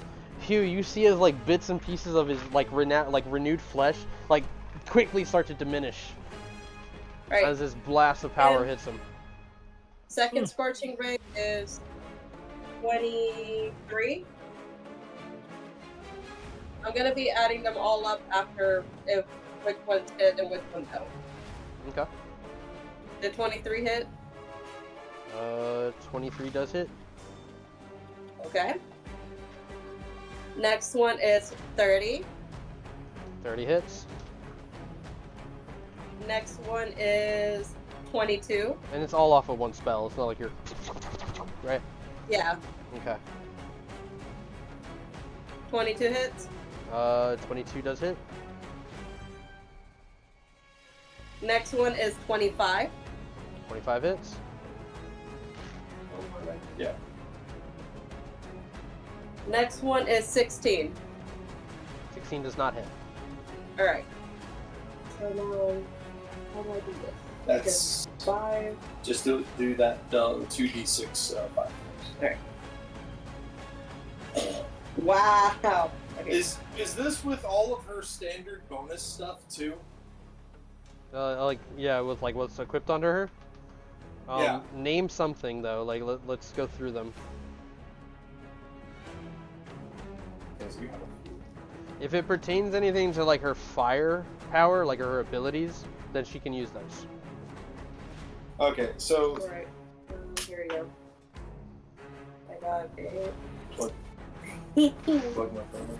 Well, take my phone then. Let's see. 5. Yeah. That's 16, 23, 32, 40.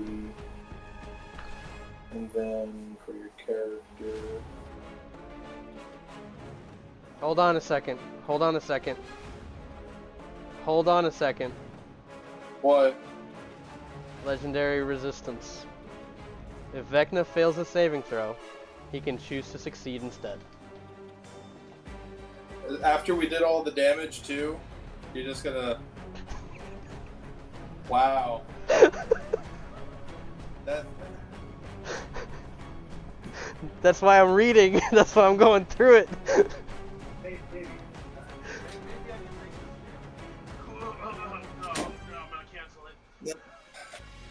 Like after the fact too. That. Damn.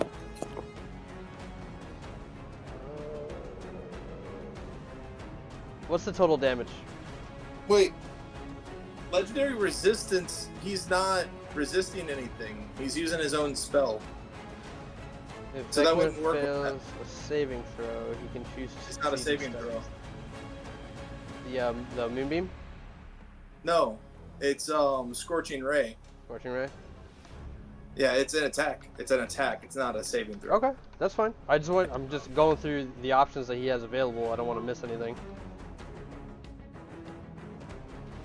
I haven't made it definitive. I'm just reading it.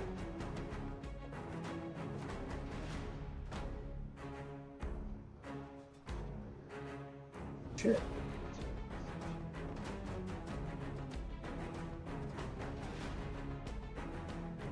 Yeah, if it's just an attack, then it goes through. Okay. I'm looking at everything else and making sure there's no extra damages.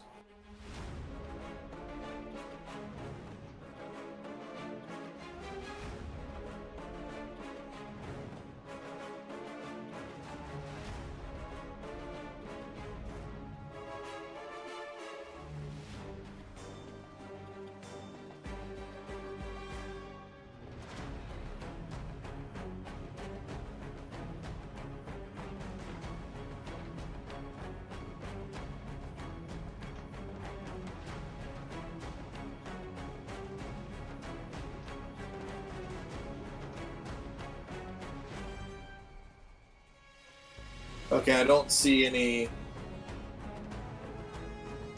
extra damages on this just yet. Last thing.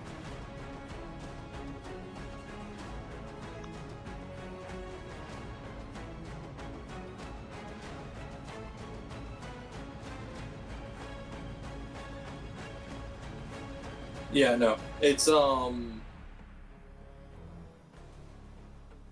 40 points of fire damage. 40? Yeah, plus whatever the divinity thing is that you have attached to her, or whatever is going on there. Oh, nothing. Like, you talking about like the glow thing that she has going on? Yeah, you said she was like ignited. With Remember, it's only something that that the warlock is seeing. Essentially, that character. No, I was saying from the previous session. At the end of it, her character was like ignited with this white fire. Yeah, it hasn't taken effect with anything just yet. It's like it flared up. It's not like a consistent flame on her right now. Okay. But it's something is happening within her that's building up right now. But yeah, he takes that damage and it definitely singes him pretty well. But he is still hanging tough right now. Okay. And that was Zoe's turn, right? Yes. Okay. That goes over to Edard then.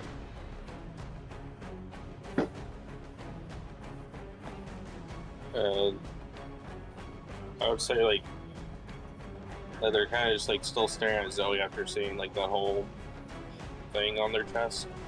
That is like just kind of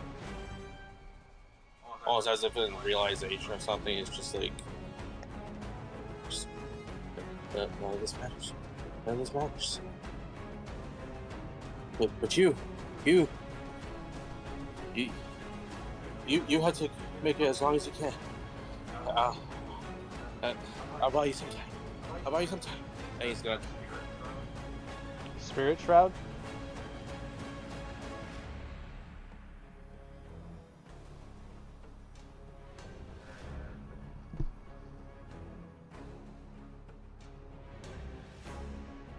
I'm gonna step out, kind of downward, like past the other pillar. Right here. Yeah, am I still in range of Vecna? You have to be like right there. Okay. So from there, I'm going to throw 3 Eldritch Blasts at him to get his attention. Okay.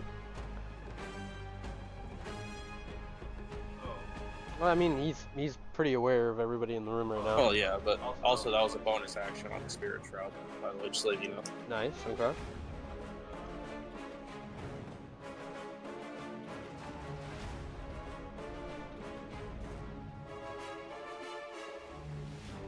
$18 on first Eldritch Blast.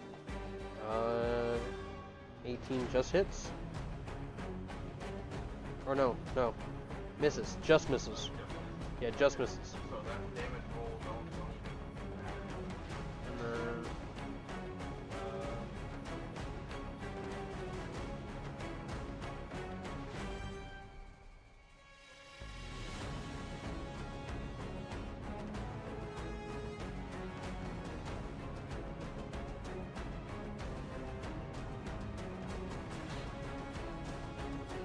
just checking in. Everybody good?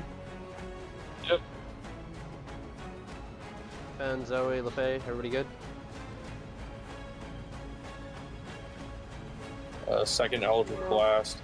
Yeah, we're good. 21. 21 hits.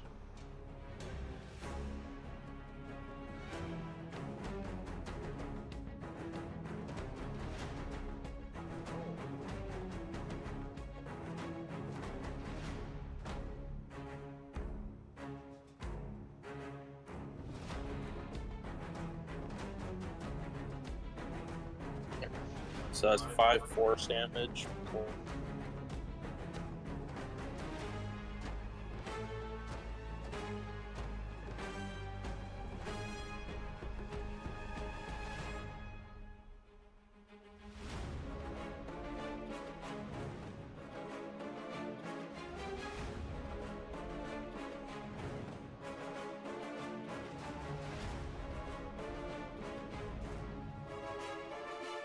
So because Spirit Shroud is going to be 5 force damage plus 2d8 of radiant damage.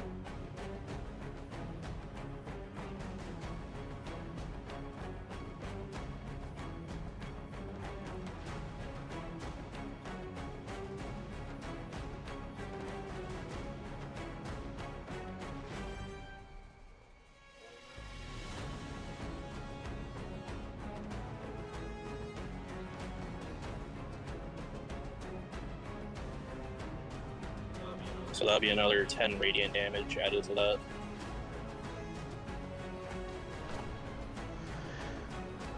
Alright.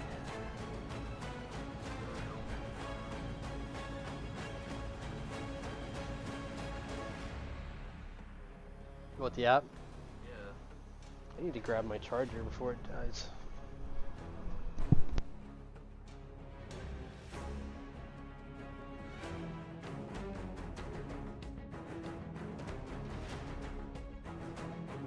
So the third one's not going to hit at all since it's a 10. And then I'm going to Action Surge.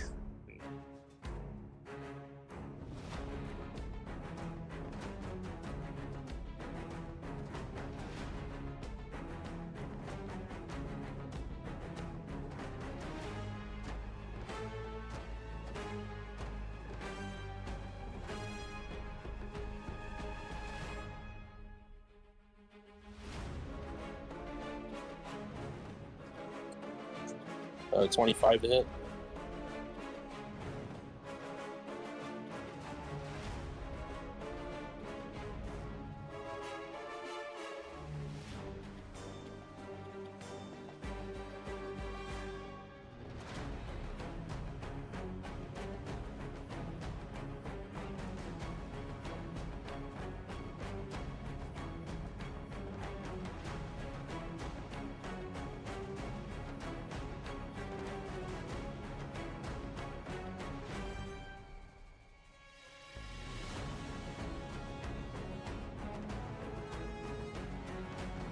$11 points of force damage and then 9 radiant damage on that one.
And then the last thing like he says after he fires off those last Eldritch Blasts, like, over here, you shriveled up scrotum.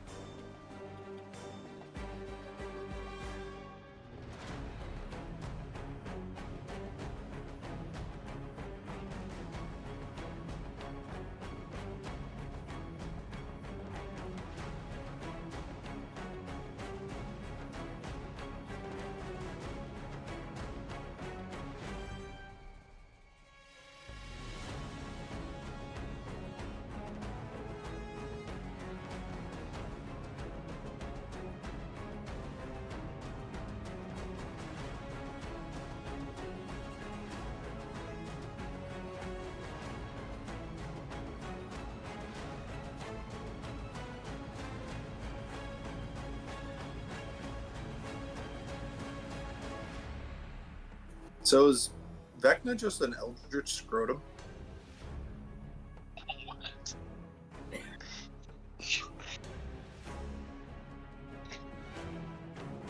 you just fucking say scrotum?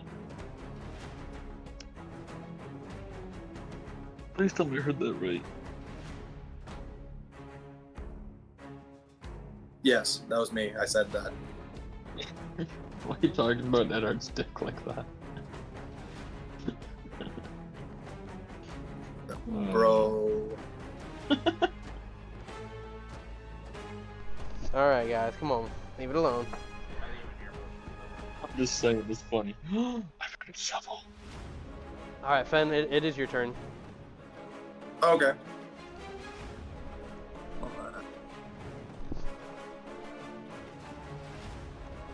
Saying, huh?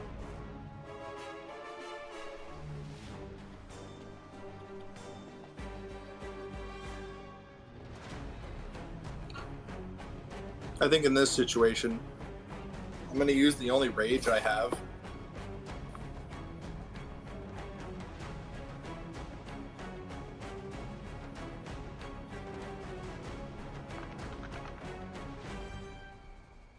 There we go. I was about to say, and I'm going to attack It's a swarm of snakes, because I couldn't use the Vecna token unless I buy the Vecna character.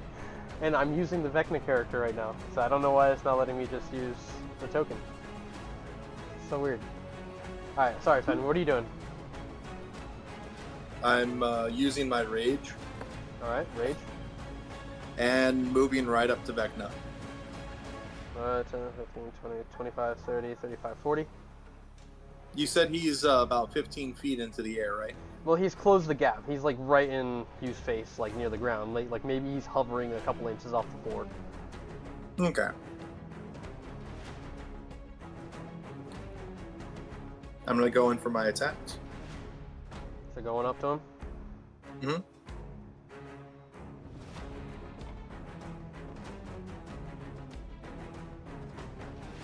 All right.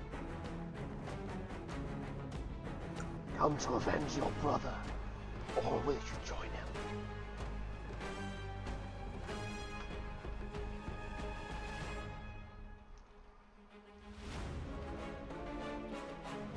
If it was Fenrir speaking, he'd still say you look like an undead scrotum. Yeah, and you broke out of the frightened position, right? Yeah. Yeah. Okay. So yeah, running up to him, like it's full on Revis just mustering up all his courage and charging forth with his blade. That's a 30. 30 hits. On the first. A 28 on the second. 28 hits. And a 27 on the third. 27 hits.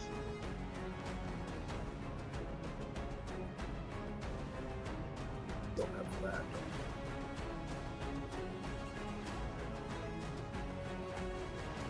Yeah, this would be the lightning damage. So that's...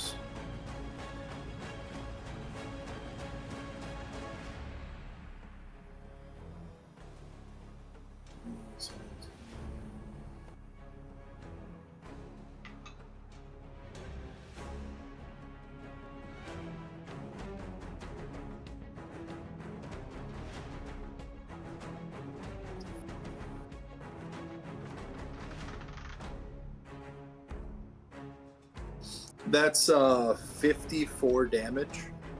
Total? Plus 12 lightning damage, if there's any elemental resistances. The resistance to lightning. What kind of damage is this? This is both magical slashing and magical bludgeoning. Okay. Yeah. So everything but the necrotic goes full, and then, or the lightning. And the lightning's only going to be halved. So he has resistance to lightning? Mm-hmm. Okay. Good to know. So moving in... Go ahead. Real fast, on that last attack, I do want to go for a grapple. Alright. In response to that last attack and that strike, he's going to go ahead and utter a fell word.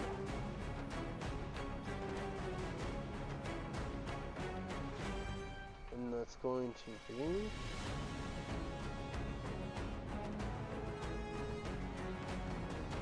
$8 points of necrotic damage. Okay, I think he has to beat a 27 strength check. Well, he's using his last reaction for the round, which is a fell rebuke. So in response to you hitting him with the last attack, he dealt a necrotic, and then after that, he's going to teleport. Does it prevent me from grappling him? I believe it happens before the grapple. Because the grapple happens during the attack, so if it's a reaction, the grapple is already happened. As part of the attack then? Yeah. Okay. I mean, if he can teleport, he's just going to get out of that anyways. Let me see.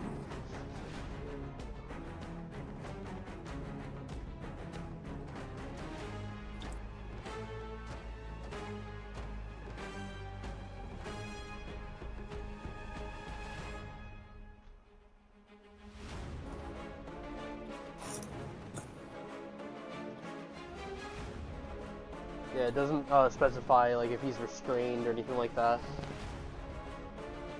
Grapple is restrained. No, Grapple's so just the ability to teleport, it doesn't like restrict okay. him, like if he's restrained or blocked or out of sight or anything like that. Does it say anything he's wearing goes with him? Yeah.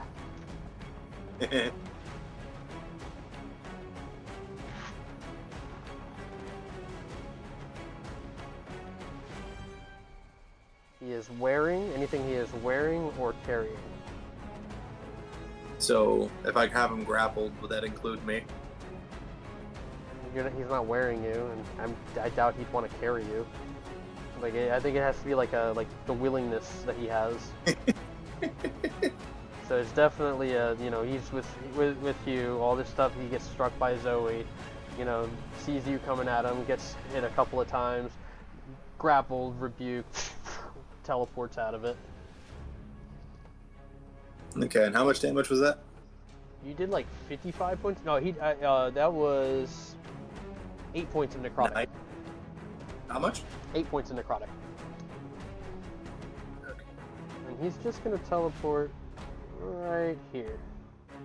And he tells you in your mind, Fenrir, one at a time. So eager to join your brother, are you?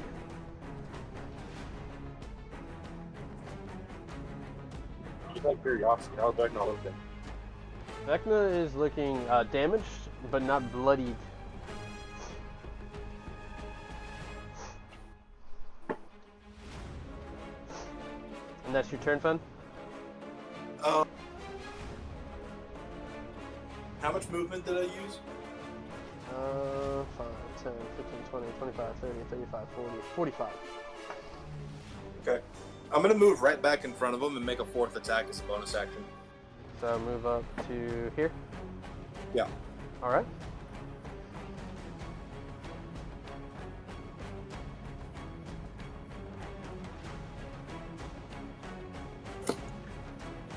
And I'm going to say, if I see my brother, it'll be after you're dead.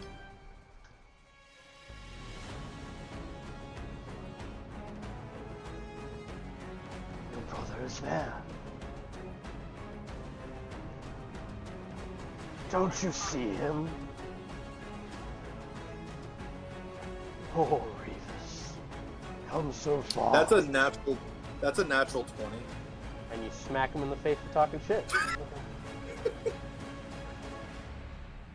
Yeah, essentially, yeah.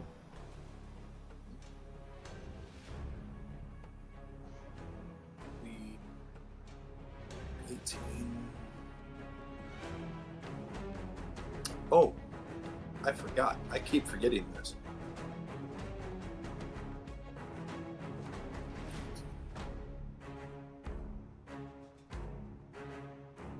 What?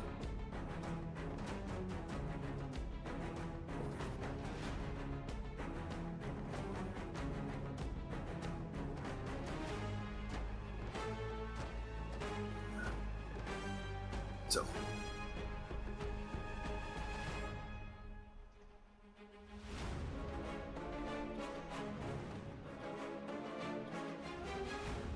So that's 18, 32, 34. Full tally? Yeah. 2 points of that is lightning. Okay. Yeah, he takes it, like, he's sitting there talking smack, he's like, look, your brother is there. You can simply... And I'm actually gonna go for another grapple with that 35 that he has to beat. Gotcha. It's a contested, so it would be...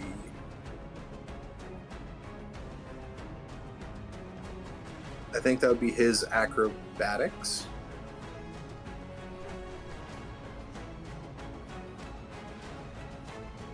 Acrobatics or athletics, whichever's better.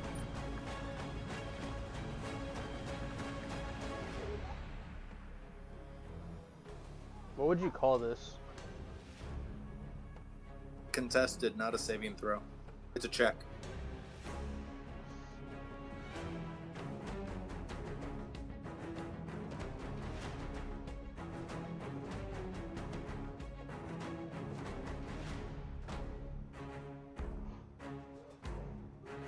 Actually uses the word check.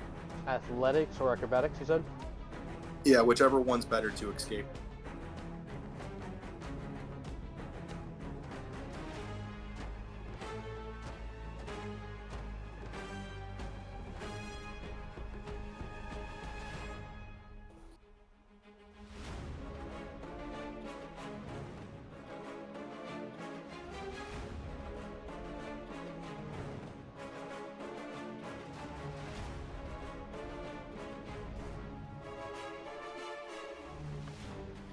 He will not break that.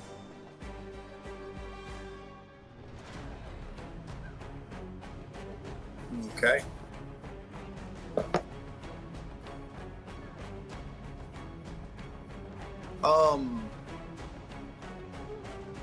As a quick question, is counterspell a somatic spell? Like having to utter the word? Yes. Well, I'm playing it like he's just doing it without saying it, so he doesn't have to. Oh, well, no. There goes that idea.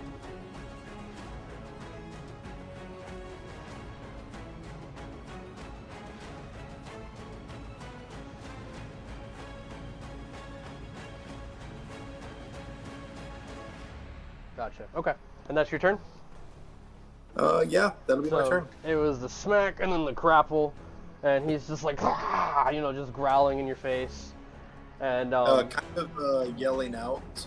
If anybody can hear, well, it's, what's the character's name? Revis. If anybody hears Revis, he yells out, I have him! Take your chance! And Zoe, hearing Revis kind of like take the lead here, you realize that like he's come full circle, realizing that he's been kind of like secondary to his brother for so long, and they at first were competitive with one another, and then over time they really bonded and became tight. So you know that this is a big moment of him just taking charge for the group. So hearing him shout out with this command, Vecna kind of begins to cackle. And then down the passage where you guys came through, Edard, you can see that there's a mound of dirt that's building up, and a hand like pulls out of it, half skeletal and rotted flesh, begins to pull itself out of the ground, and you realize a zombie is like crawling out and heading into the room.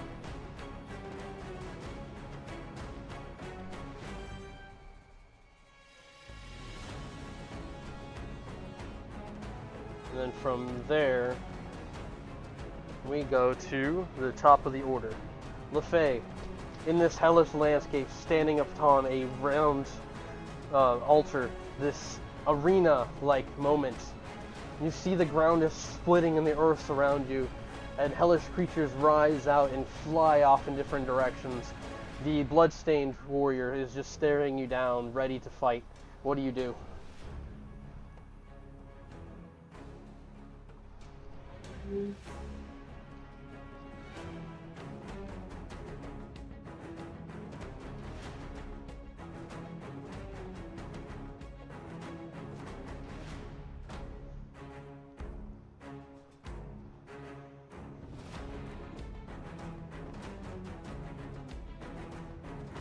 He's gonna shoot an arrow. All right.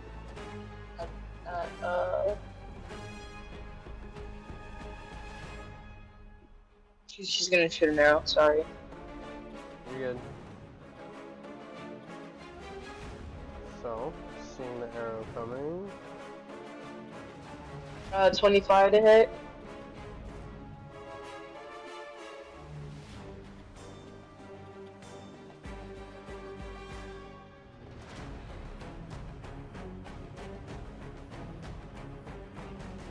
Is dodging a reaction for rogues? Like for an incoming attack?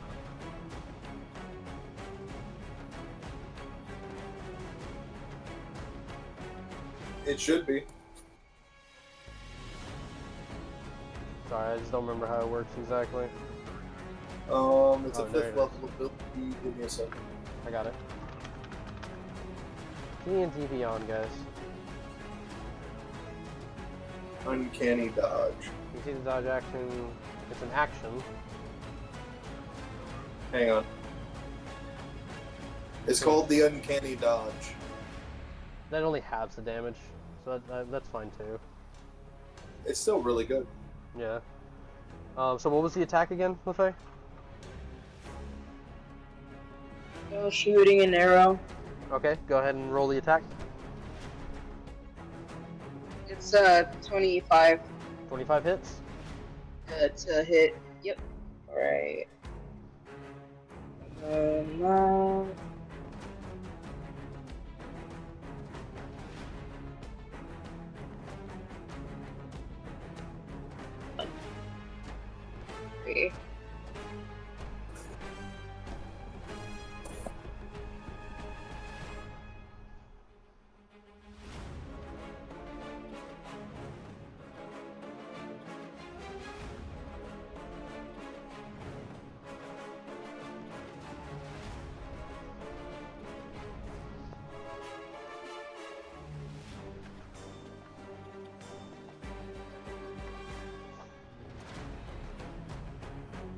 So 25 to hit. Yep. Yeah, hang on, I'm adding up the thing. Yeah.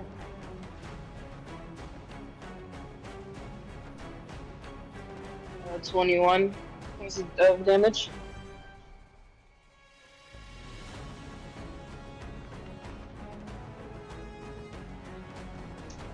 Oh.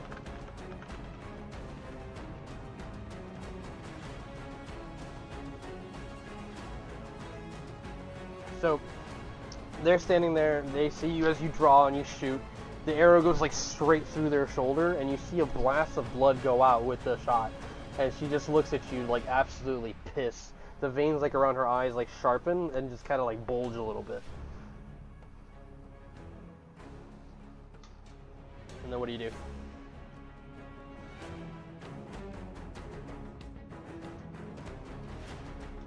Can't really shoot much, so I'm gonna disengage. She watches you kind of looking around for an escape. She says, "Where will you go now? You're trapped. This is where you'll stay even if you win this fight. And you think it's the end of me? No. This will be the beginning of our game, LeFay." And then that's your turn? Yeah. You got 30 feet between you and her. There ain't many places left to go right now. So she's gonna go ahead and run up to you.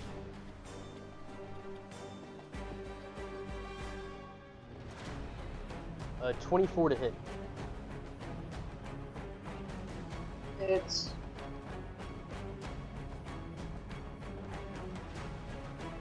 So that's gonna be 9 points of piercing damage.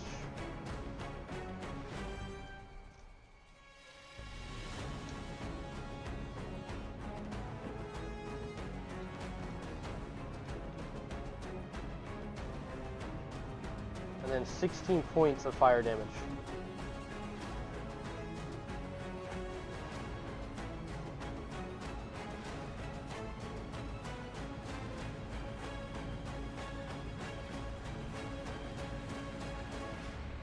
So she's closed the distance, she's up in your face again, bleeding as you can tell, like there's this wound that you hit her with, and it's like a kind of like a gaping wound, and it's just blood pouring down the front of her chest plate.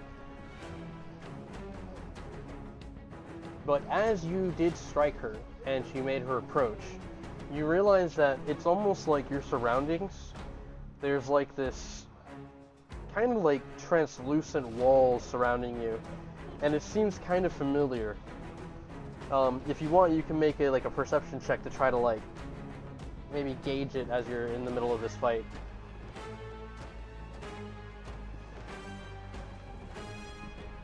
20. So with a 20, you kind of like you're locked in with this fight, dodging back and forth, and it becomes more like real, like it becomes more solidified. It's still transparent. You can still see the hellish landscape through it, right? You realize that it's the initiative base, that oval-shaped room. You can kind of make out yourself sitting amongst your friends. Riza there, putting her hand at your back. Edard kind of sitting there with Ona, asking for candy. Fenrir in the corner arguing with Hugh. Zoe just shaking her head disapprovingly. Jim and Omen are sitting there as well, and oddly enough, Binwin is there with them as well. And they seem to kind of be enjoying a drink together. And as like you kind of see this around you, the Bloodstain seems to notice it as well, and she looks right back at you and she says, "It will all be mine."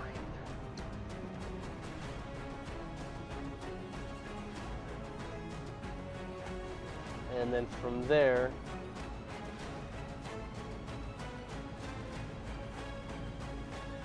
we go over to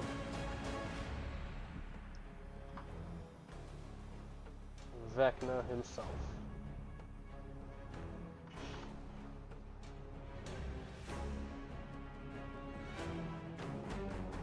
So, holding him currently, right?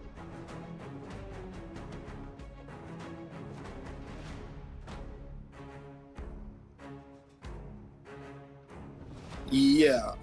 Also, 1 second. it down here. Okay, never mind. So at the start of each of my turns. So, holding him, he's kind of turned his head from the zombie entering the room, looks at you, Fen, and just kind of smiles. You can see like this black mush kind of coming down his lips. And I need you to make a Constitution saving throw.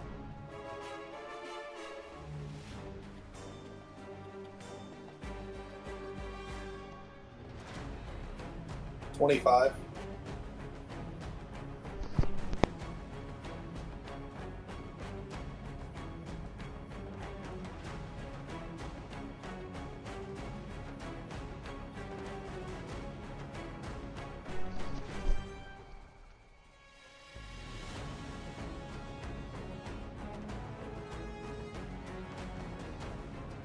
What did you get? 25. 5.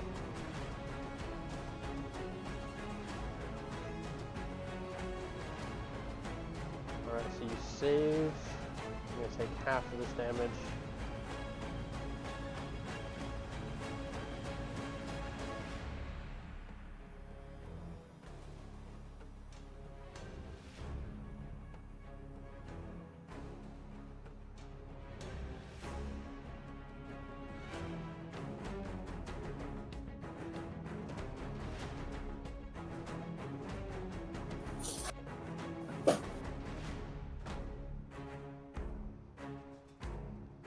Making sure I read these steps correctly.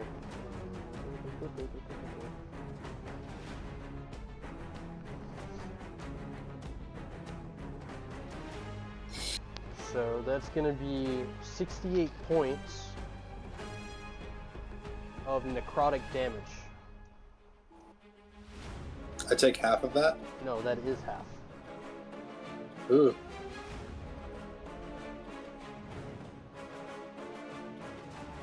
Can't do anything else from there.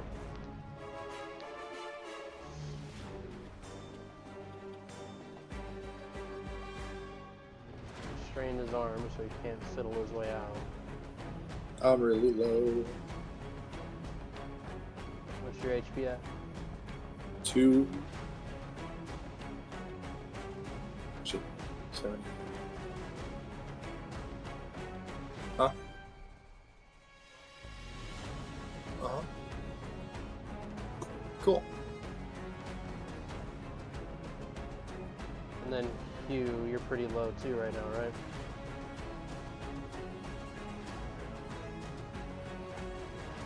Yeah, 41. You haven't taken any other damage?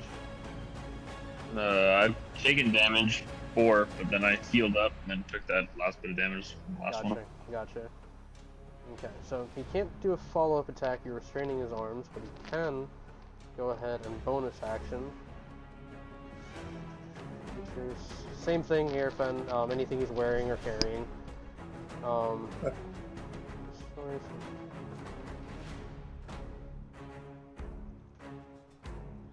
again, he's gonna do his little trick here.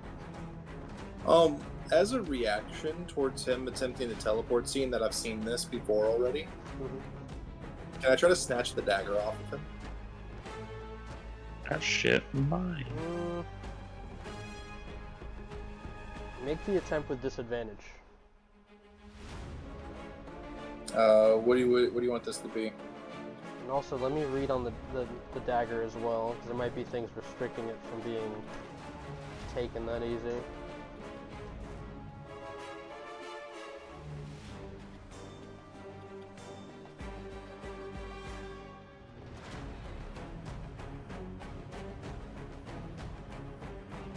It's just like a regular weapon, so yeah.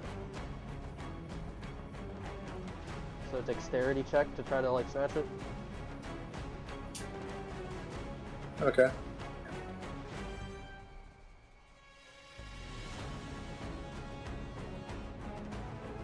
Okay.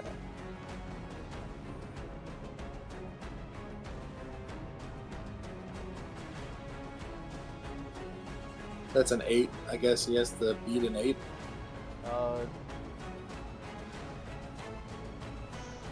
which shouldn't be a problem for him if he's... Yeah, 18 plus his mod.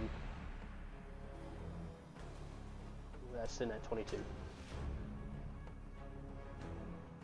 So, you do not snatch his dagger. He teleports behind Hugh, and as he reappears, this is a vile teleport bonus action.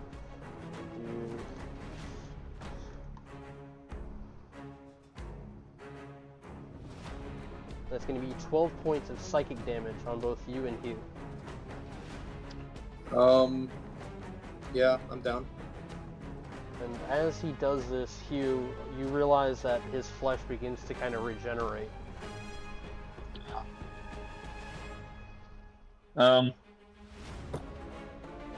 then Shit. he did not die to that.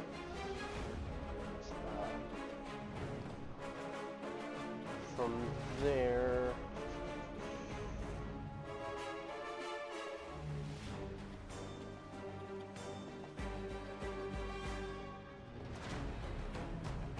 The zombie version of Emmanuel kind of moves up in your direction, Hugh. The zombies coming towards you. Yeah, no, I heard. And then from there we go over to Hugh. You got Vecna in your face, you got Fenrir down next to you. I'm gonna turn the furnace towards Vecna, like not the hammer part, but the actual like jet engine as it's still going. I don't know if that's possible. You gonna burn him? Yeah. Try and set him on fire. Okay, okay. Okay.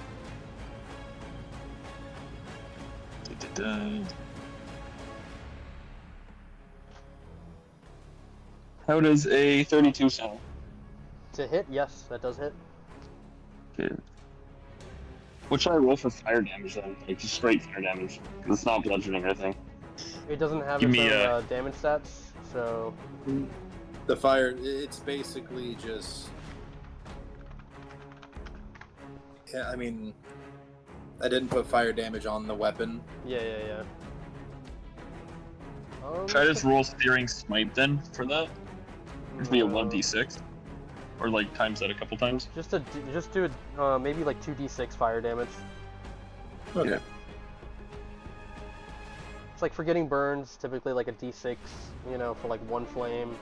Because it's a weapon, I'll give you an extra d6 for it. Okay, that's 6 points of fire damage to him. And Definitely impacts him. Hurts his feelings. does 21 hit? 21 does hit. Okay. And then another 9 points of damage to him. Are you adding your weapon damage? No, that's just straight fire. So you're just like stinging him, you're not like smacking him with it? Yeah, I'm just singeing him with him because I'm trying to make sure his health or his skin or whatever, his meat doesn't regenerate. So I'm trying to singe him so it stops.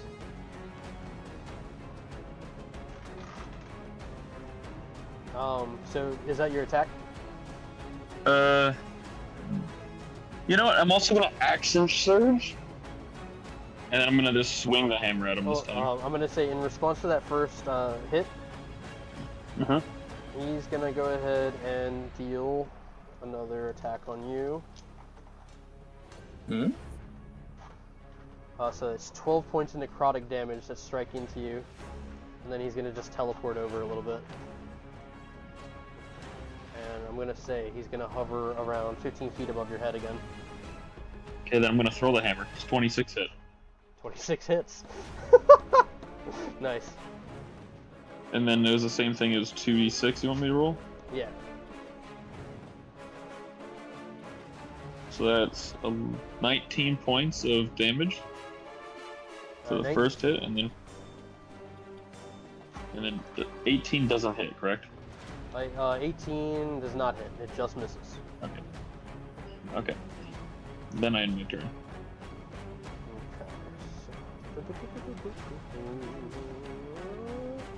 We go over to Zoe.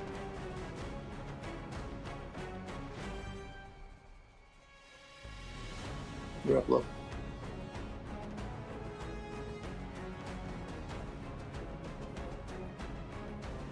You got Fenrir's down.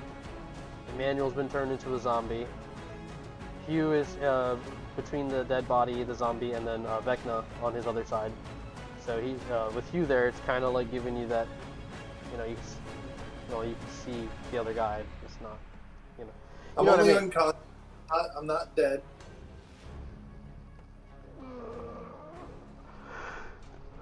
You're dead to Vecna. Wow.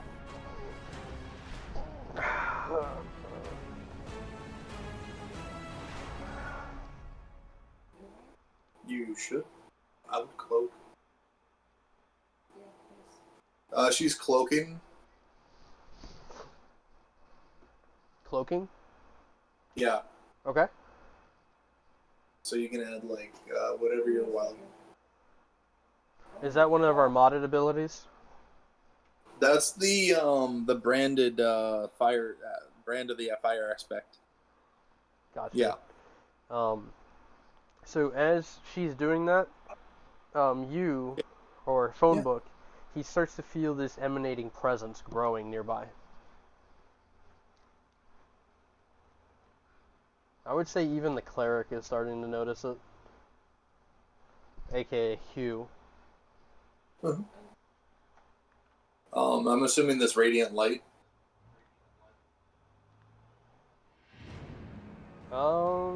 Yes. Okay.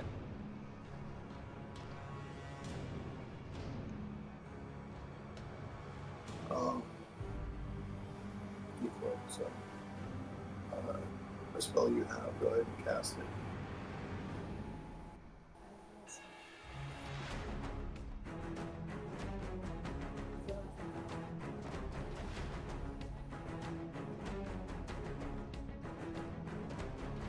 Also, you added whatever your wild shape forms are.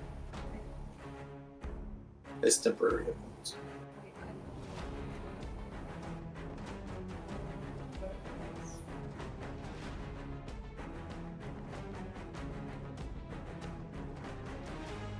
Should be like semi. It's under the wild shape Firefox thing.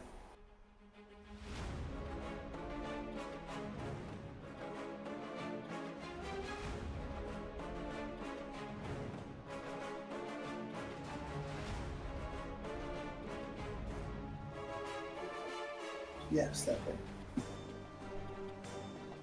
My brain actually like registered it moving through the air, like holy crap.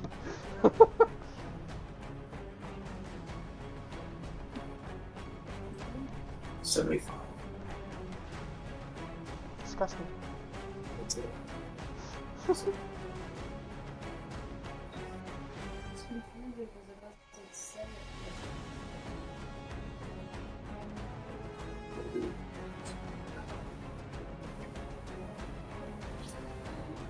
You are across the way from Vecna. Right here. Hugh is between me and Vecna. I'm behind Hugh, and you are back behind the pillar behind me. If you move closely, yes. Can you guys see that a little better? Yeah. Zoe's gonna run up to Fenrir and heal him with Cure Wounds. 4th level.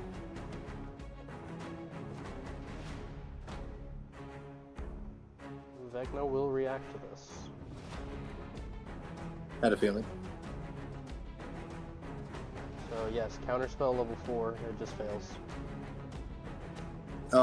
Does Eddard have a counterspell? He does not. Damn. But Vecna, seeing you run up and make this attempt, he seems to kind of be full of glee and like someone about to enjoy a really good meal, you know? Question: did he? Is this still like the same round? This was top of the round beginning. He's used 1 reaction against Hugh so far. And then the dreadful counterspell against Zoe just now. He's used 2 reactions actually this turn. Not a fell rebuke on this one. He teleported though, right? That was in response to the that was his bonus action, not his not a reaction. Ah, okay. He can just bonus action teleport, and it's called a vile teleport, which is why it's specifically doing damage versus the other teleportation he does, which is fell rebuke. After he gets attacked, he does damage and then he teleports. So it's kind of reversed. Does damage, then teleports. Teleports, then does damage. So he's used 2.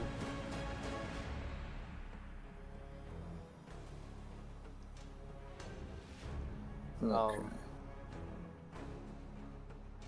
But he does say, "Isn't it great how I've brought you all together here? So close."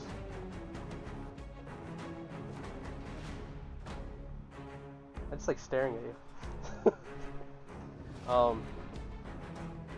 What do we got from there? That's about all she has. I know, Vecna's son of a bitch. Then we go over to Edard. Oh.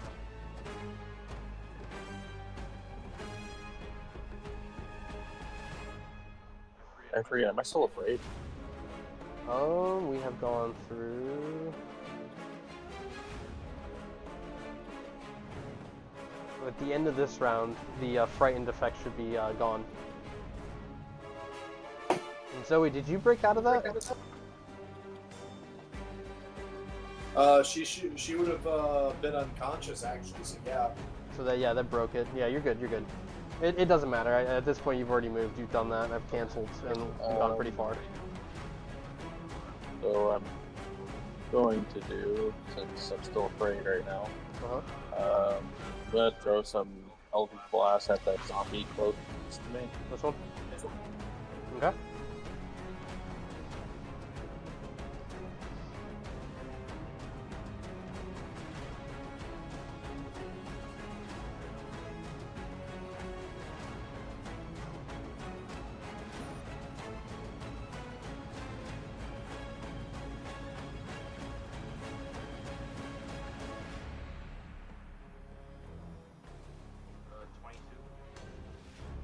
To hit, yes.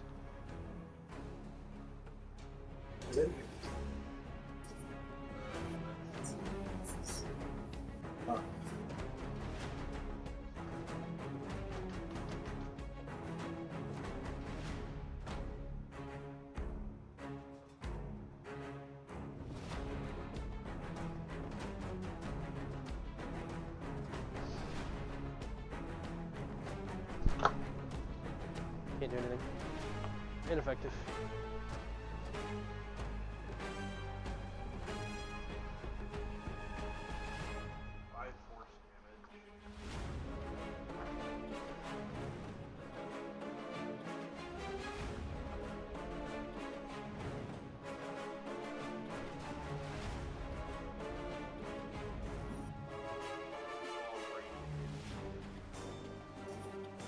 You're fucking up this zombie pretty well with this hit, but it's still holding on to just a string of life.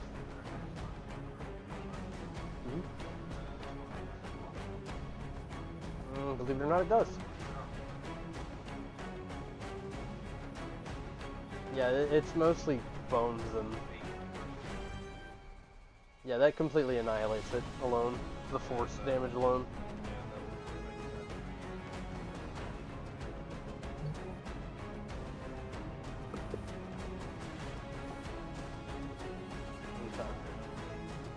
Yeah, that zombie's completely dead.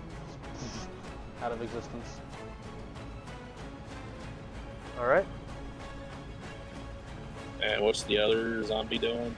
It was shambling up towards Hugh, but now that it sees Zoe there, it might go up to her now.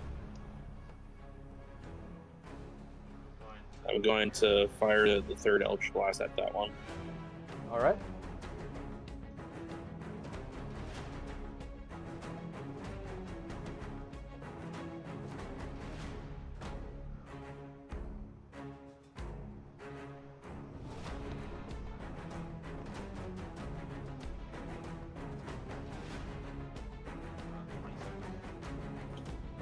Uh, 26 hits, yeah.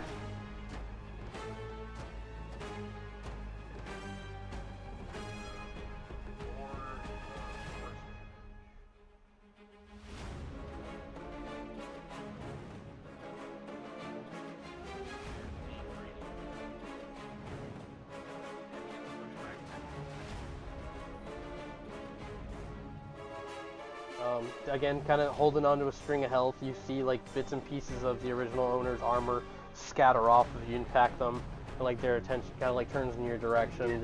Just From there, I'm going to where's Zoe at? right here. So Okay, 5, so 10, 15 feet away. I'm going to close in and get in between Zoe and the zombie in case it comes at us, you know? Right here. Yeah. And I'm gonna roll the Constitution.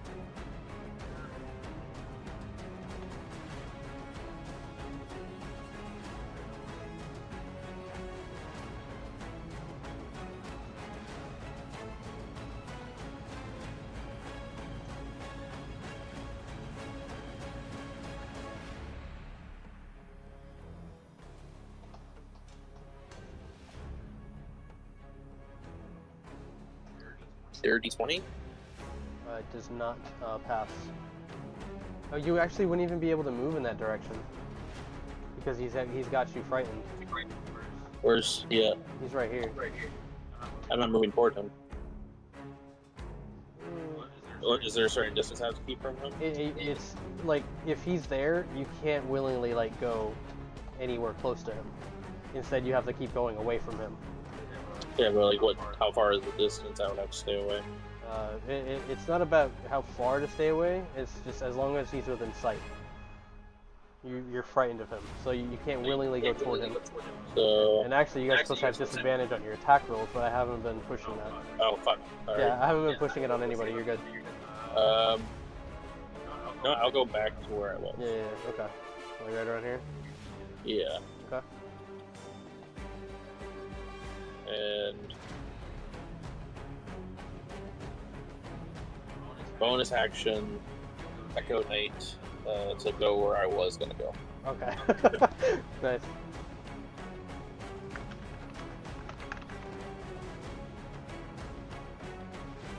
The Death Knight returns. And then that'll be the end of my turn. From there, it goes to Fenrir. Fenrir, you have disadvantage on these death saves specifically. And everybody will if you go down.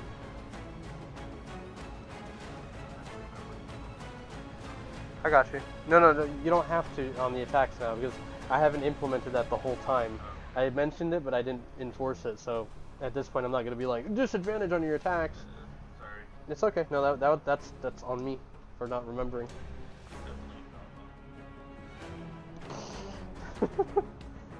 Yeah, I failed once already. Okay. So that's going to be 2 points instead of the regular 1 point. Wait, what? I didn't So- crit fail. No. But for the narrative purpose, it's going to count as a double. If that makes sense. Okay. In a normal circumstance, obviously not, right? Yeah. But in this circumstance, it's supposed to be Zoe watching the death of all her friends. Jeez. But from there, again, Edard, more trouble coming as you hear the groans of more of these zombie creatures coming from the path behind you.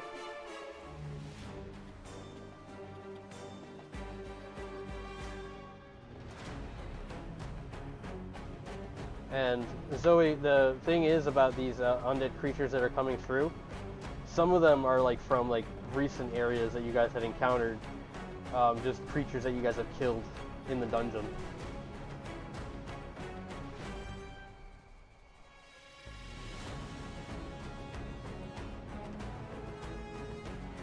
So on top of the order, LeFay.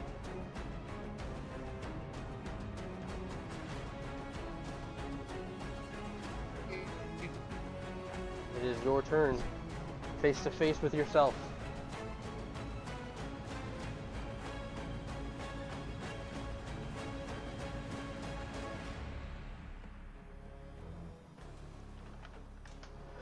What do you do, LeFay?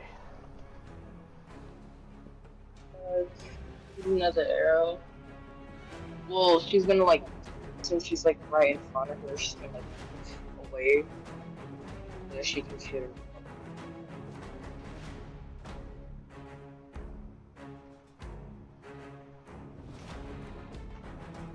I don't know if you heard the last part. My voice So kind of cracked a bit. you disengaged, backed away to use your bow, right? Yeah, sorry, my voice cracked all of a sudden. Yeah. Like, it's They're very, they're gonna continue to taunt. And they say, just give up, LeFay. It'd be much easier. Don't you think you can finally be at rest? No more fighting, no more being guilty of the blood in your hands. What you got? 18. 18 total? Yeah. 18 is going to miss. Okay.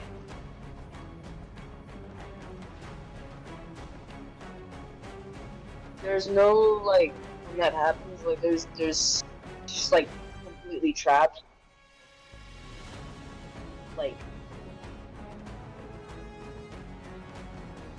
Like there's, like, nowhere else.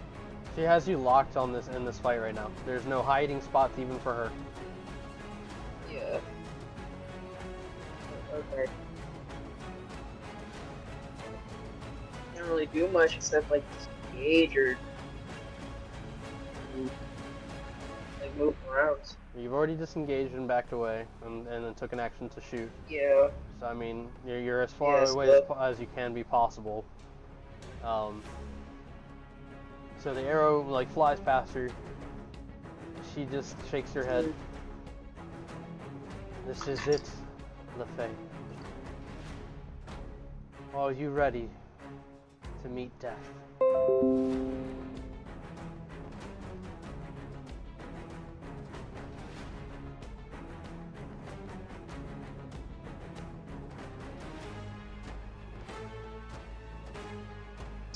She says,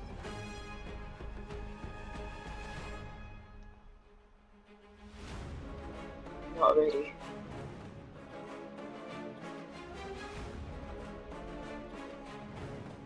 I'll be sure that I do not meet death.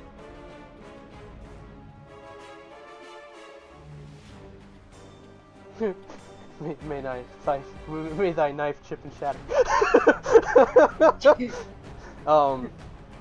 She just smiles. You watch as her face disperses into the smoke, reappears in front of you,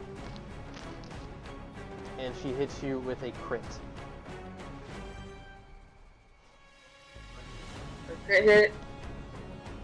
You got hit with a nat 20. Alright. Alright, go for it.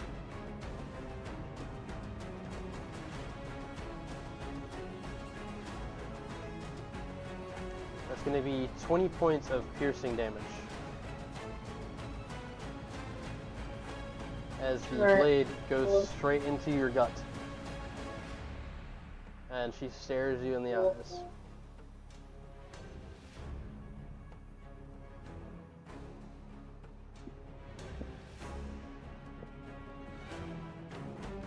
And that puts you at? Down. So, as you take the blade, and she starts to kind of like sink down with you, she just watches you eye to eye, digging the blade and twisting it. She says, "It's much better this way." And then, Edard. Phone book does not have the awareness that you have.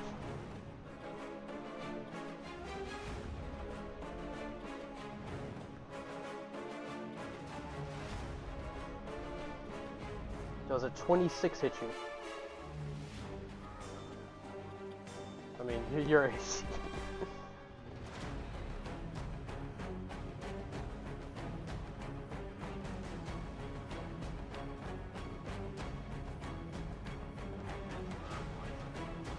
Going to immediately start casting Spirit Bomb and just detonate this entire place. So that's going to be 9 points of piercing.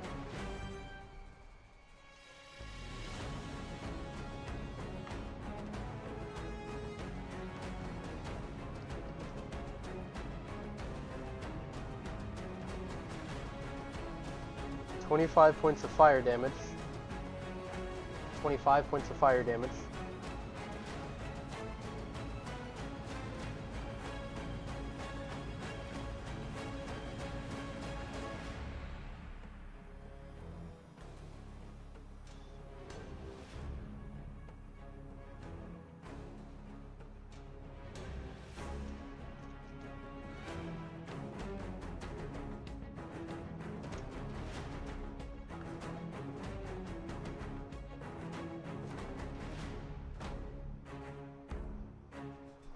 and then 30 points of sneak damage.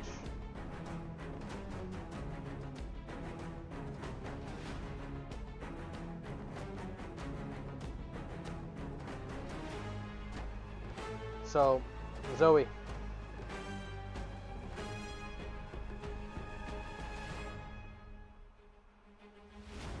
Go on. Huh? Go ahead. So, Zoe, you witness as Edard turning into phone book, the blade running straight through his the back and out his chest. Looks down, looks back at you, and then just kind of goes limp. And as the body falls back, you see that in the place is Whisk as an undead zombie. That was the companion that fell into the chasm.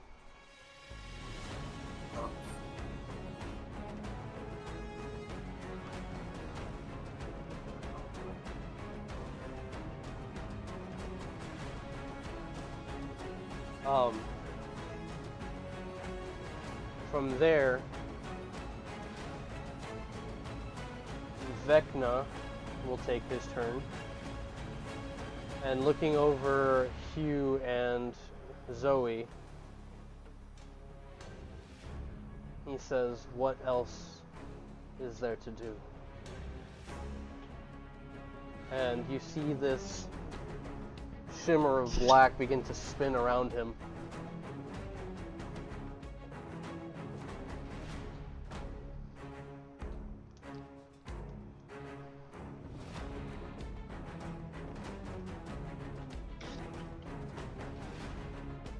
Still up in the sky? Hmm? He's still up in the sky? Yeah, just Where's above the you other guys. Kanyo? No, just above you guys. Like, 15 feet. Okay. Wow, what are the odds of that? That's going to be 30 points of necrotic damage on both Hugh and Zoe.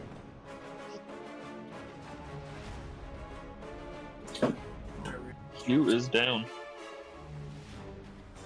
Okay. So we're going to go ahead and...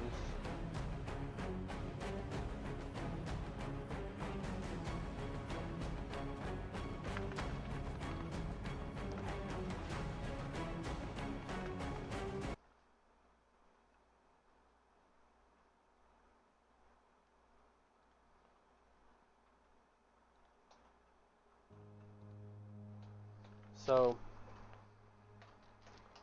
as your companions go down, Zoe, and you yourself succumb to this evil power, you can see Wisp like approaching you. As you begin to fall out of consciousness, the black void closing in around you, it's like you're falling into a well.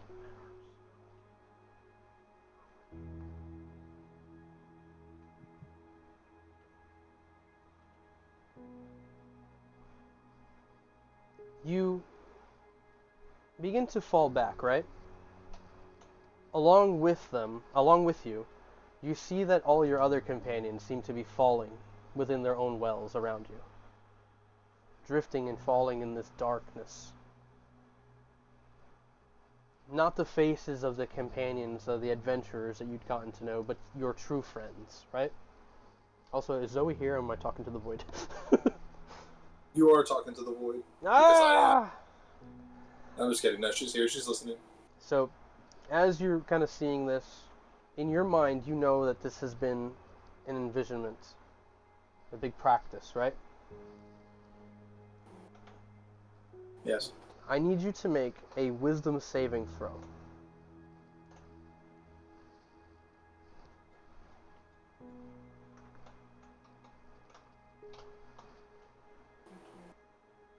$25! Let's go! Awesome. So, you're drifting back. You feel like this imminent thing closing in, your vision blurring. And then from you, you see a fiery being pull themselves away. And as they do, they begin to ascend, kind of pulling you along with them.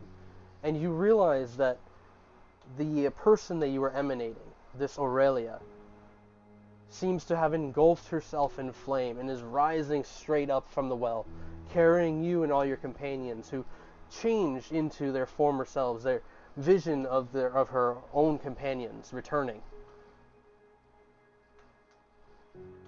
And when they hit the surface, a surprised Vecna turns, and as a blast of fire erupts from Aurelia's body, her spirit rises up and hovers in the center of the room.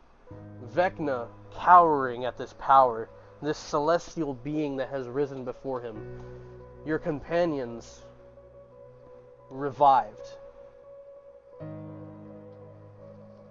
LaFay,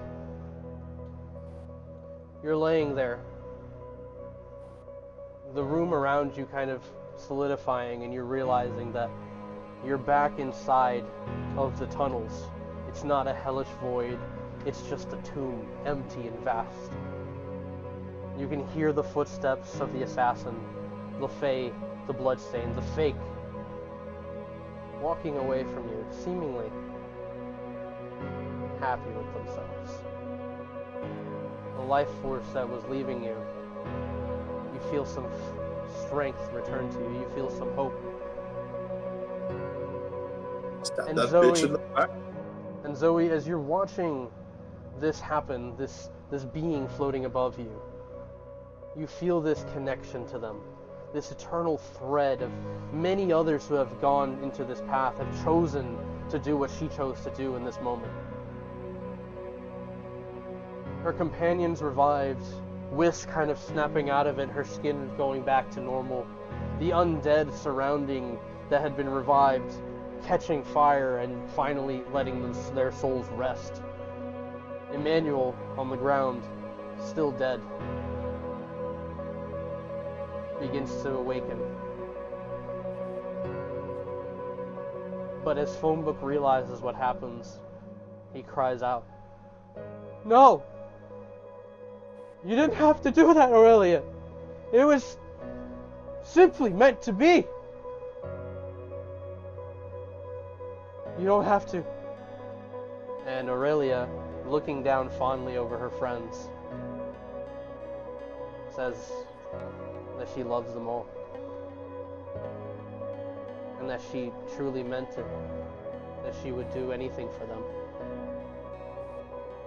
Including ascending. And as she rises up, her power seems to kind of melt through the ceiling above, the many layers of this dark void, this place that Vecna created.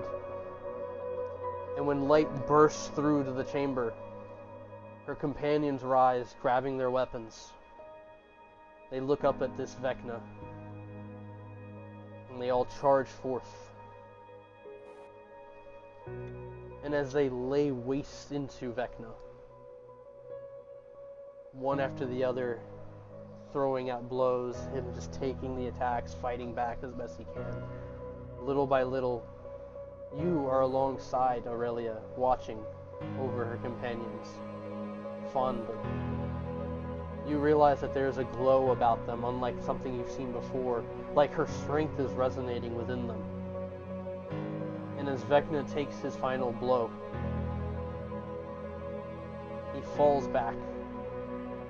And as he does, you see these wings open up behind him. These black and white wings engulf him, pull him down into the earth, and vanish.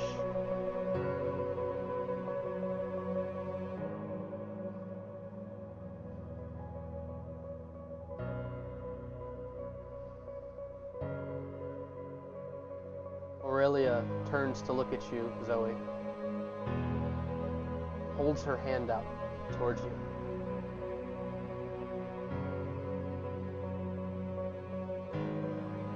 And she says,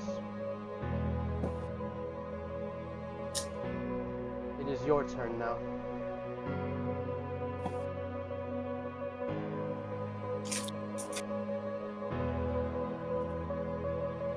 You and your companions are facing something worse than Vecna ever did. And you will need every one of you to face it.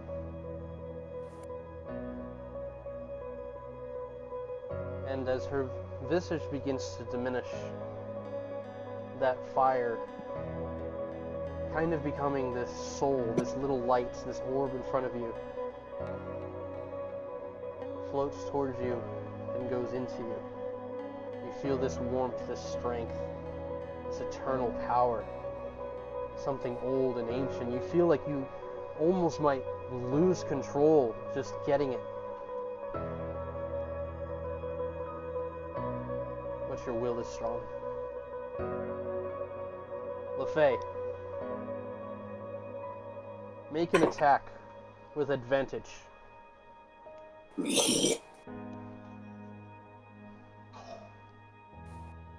With the scale piercer or just Whichever.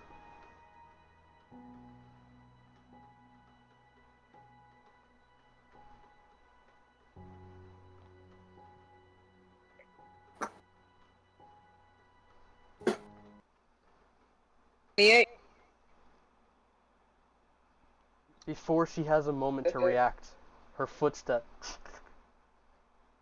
One last step, she turns. This LaFay the Bloodstained. A horror in her eyes as she sees you stand up and run your weapon. I'm sure you can use your blade? Or the bow? bow. So you sit up, draw the bow. You say anything cool?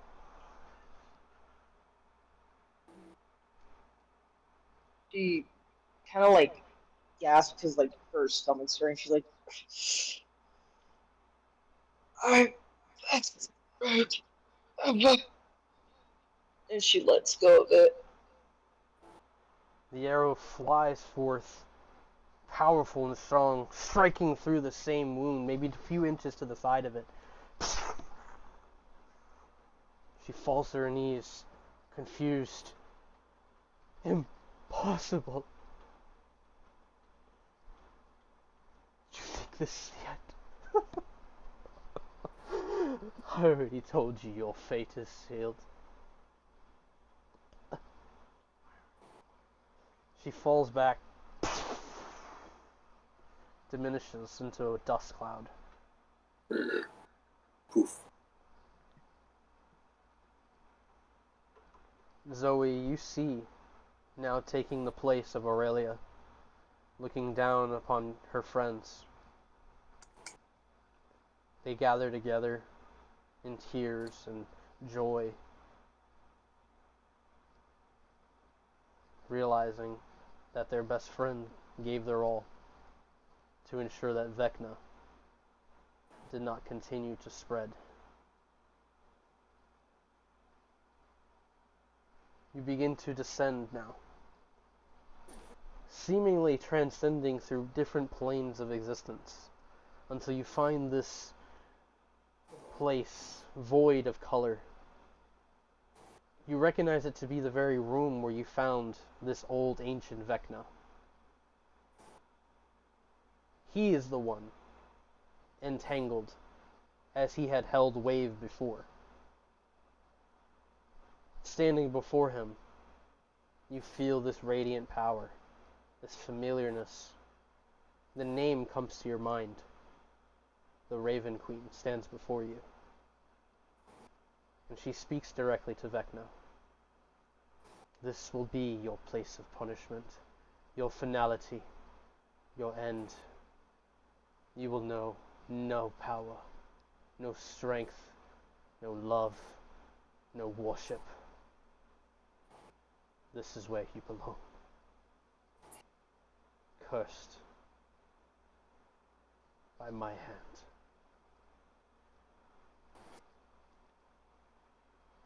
He begins to kind of writhe in pain. Unable to clutch himself, unable to comfort this feeling. No, no, please. No! I don't need this. I don't need this is a punishment. And the visage of the Raven Queen begins to fade you feel this kind of unease in the air, where although you feel this strength in you, you feel this kind of pity wash over you. And then you realize that Vecna, his mind is being toyed with. What do you do?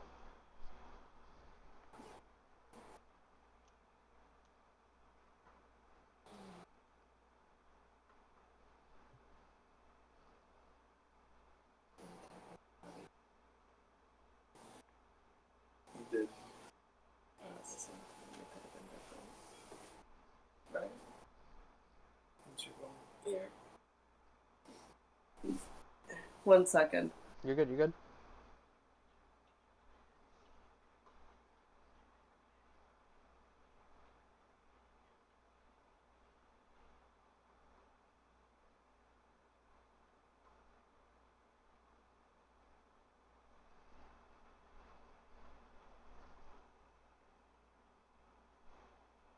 Hmm?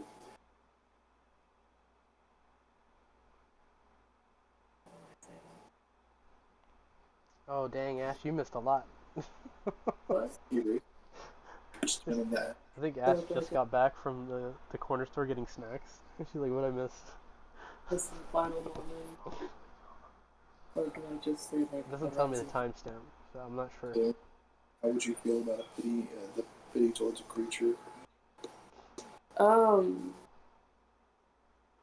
Zoe's gonna be watching Vecna a bit. And she'll just smile a little bit. Even through everything that you've done. Even if you did not deserve this type of pain. All consequences of every action you've done will come back to you. You don't understand. My fate. It's what all of you will share.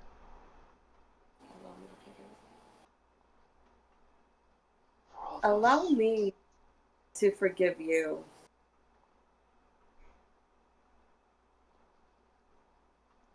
The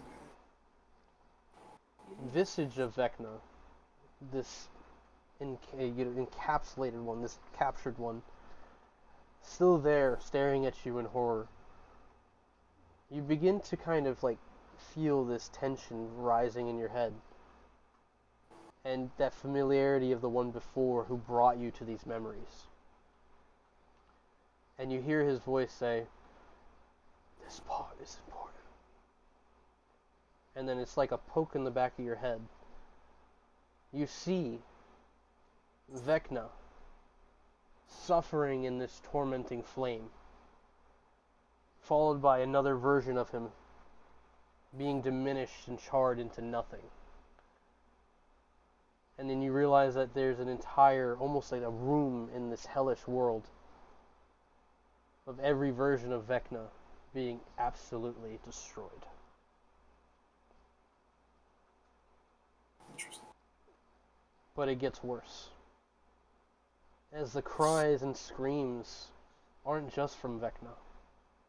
They seem to be coming from outside of this hellish hall, this weird marble walls, these shadowy creatures that kind of flicker from the flames. You can see there's a door off to the right where the screaming is the loudest. There's laughter. There's revel. The screams and the noise around you seems to kind of echo consistently in your head and just won't stop. You realize the discomfort. You realize that Vecna has been stuck like this, unable to die. What do you do?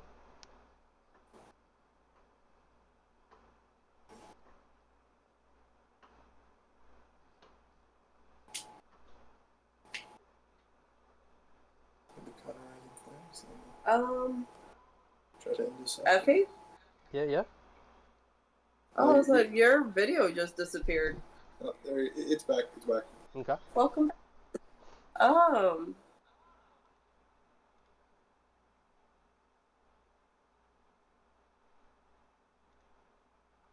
There we go. Stream has ended. Okay. In the attempt of, she's trying to show pity. So, in what she's trying to say, so I can word it a bit better, is she wants to use cauterizing flames to just end his suffering. Okay. Does she have to touch him or anything? No, it's as long as she sees him within 30 feet. Yeah. So, as you do this approach, you can see him kind of like, like suffering, and his eyes like barely open, looking at you. Please, end this. And as She's she's actually going to walk up to him and hug him to do the cauterizing flames. this begins to engulf Vecna. And as he burns and shimmers away and becomes ash, you open your eyes and you realize that you're standing before something new. Someone new. And you realize that this large devil stands before you in their armor plating, tilts his head, and says, "Well, you're not supposed to be here, are you?"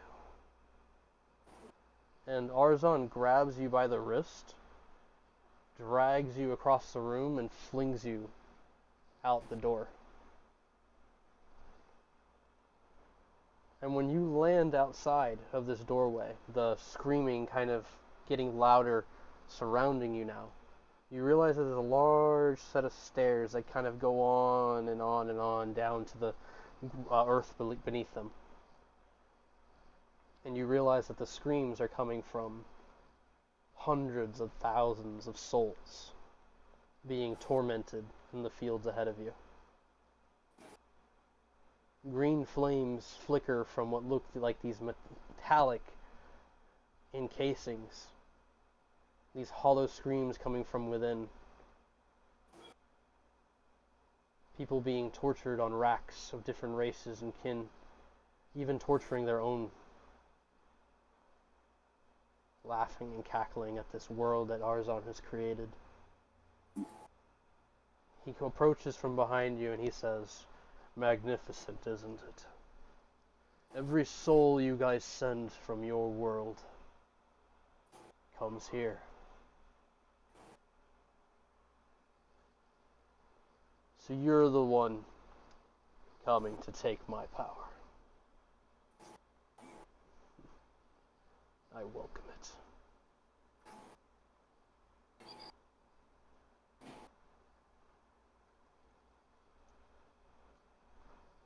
And as the two of you look on, you begin to be pulled back from this vision. Arzon looking at you as you dissipate and vanish, reawakening inside of that chamber with Vecna sitting not too far from you, his withered soul. Wave is no longer entrapped. In fact, he's not in the room.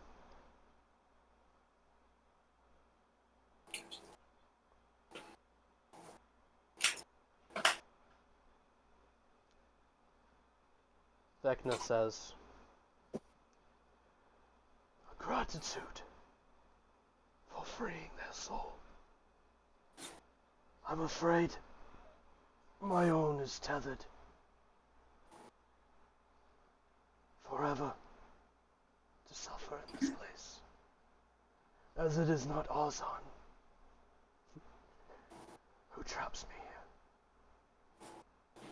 but an old friend." He seems to kind of laugh at the notion of calling the Raven Queen his friend. What do you do? She's gonna stand up and like dust herself a bit, and then look at him.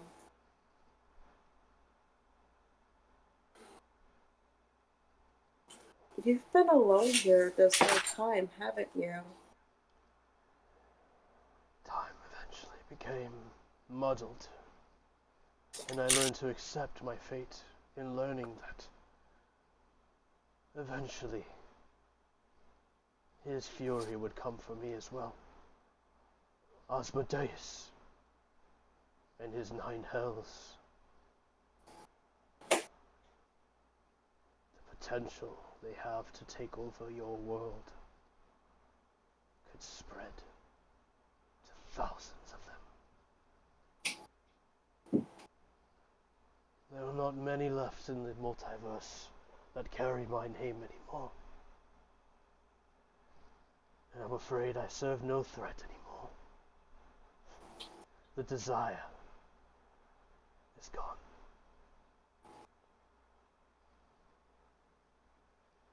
A new thing has taken its place. And would you believe it? I discovered hope. Go now with what you have learned, and know that the ascension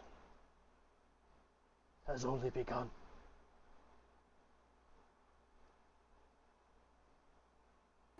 She's gonna curtsy, like actually like kind of like lift her kimono slightly and just curtsy to him. Thank you. He like bows his head for you and just sits there watching you. A kind of like a grinding noise off to your left begins to move, and you realize that part of the wall is shifting into that passage that you had entered from.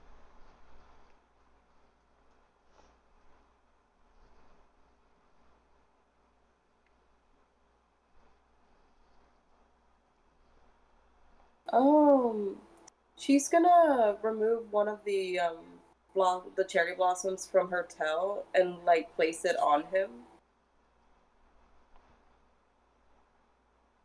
And then she'll smile and walk away.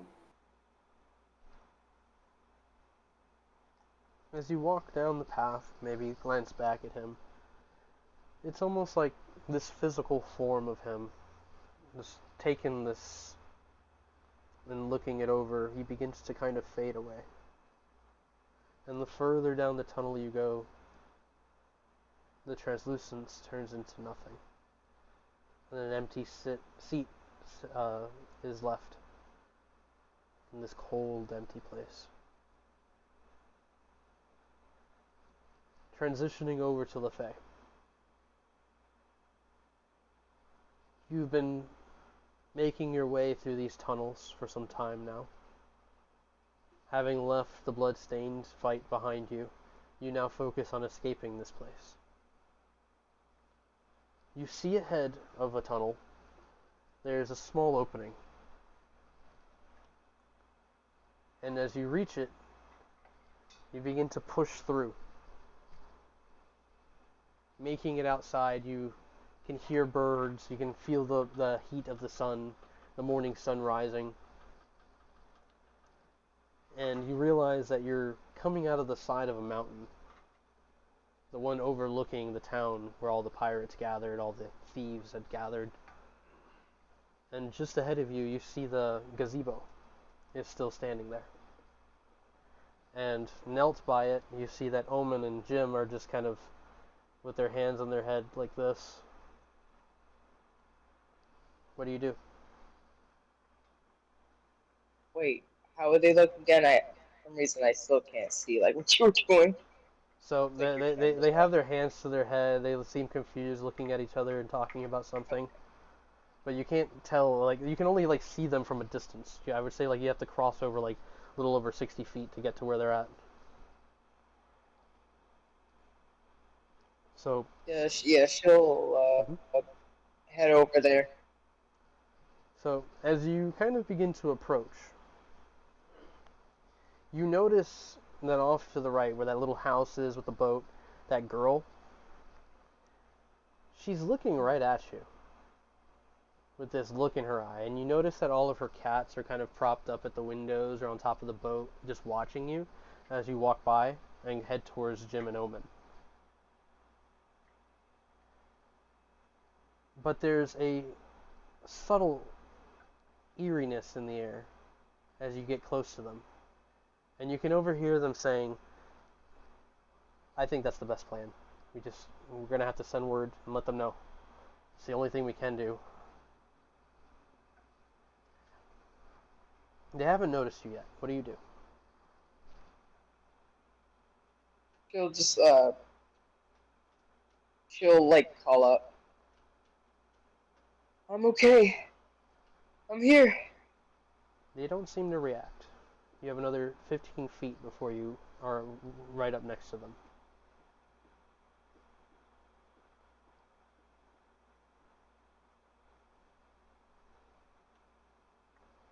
You continue up toward them? Yeah. So, as you approach, you turn this corner, you see Jim there, kind of like blocking your view from Omen. Omen stands up fully and just says, we're just going to have to send word to the others. And as Jim steps aside, you feel this shock go through you. This dread, this feeling of hopelessness kind of plunge down in your stomach. And you begin to hear this laugh, LaFay the Bloodstain, still cackling in your mind, repeating the words, you thought this was the end? You thought you escaped? There is no escape. You set this path a long time ago, meddling into things that shouldn't be.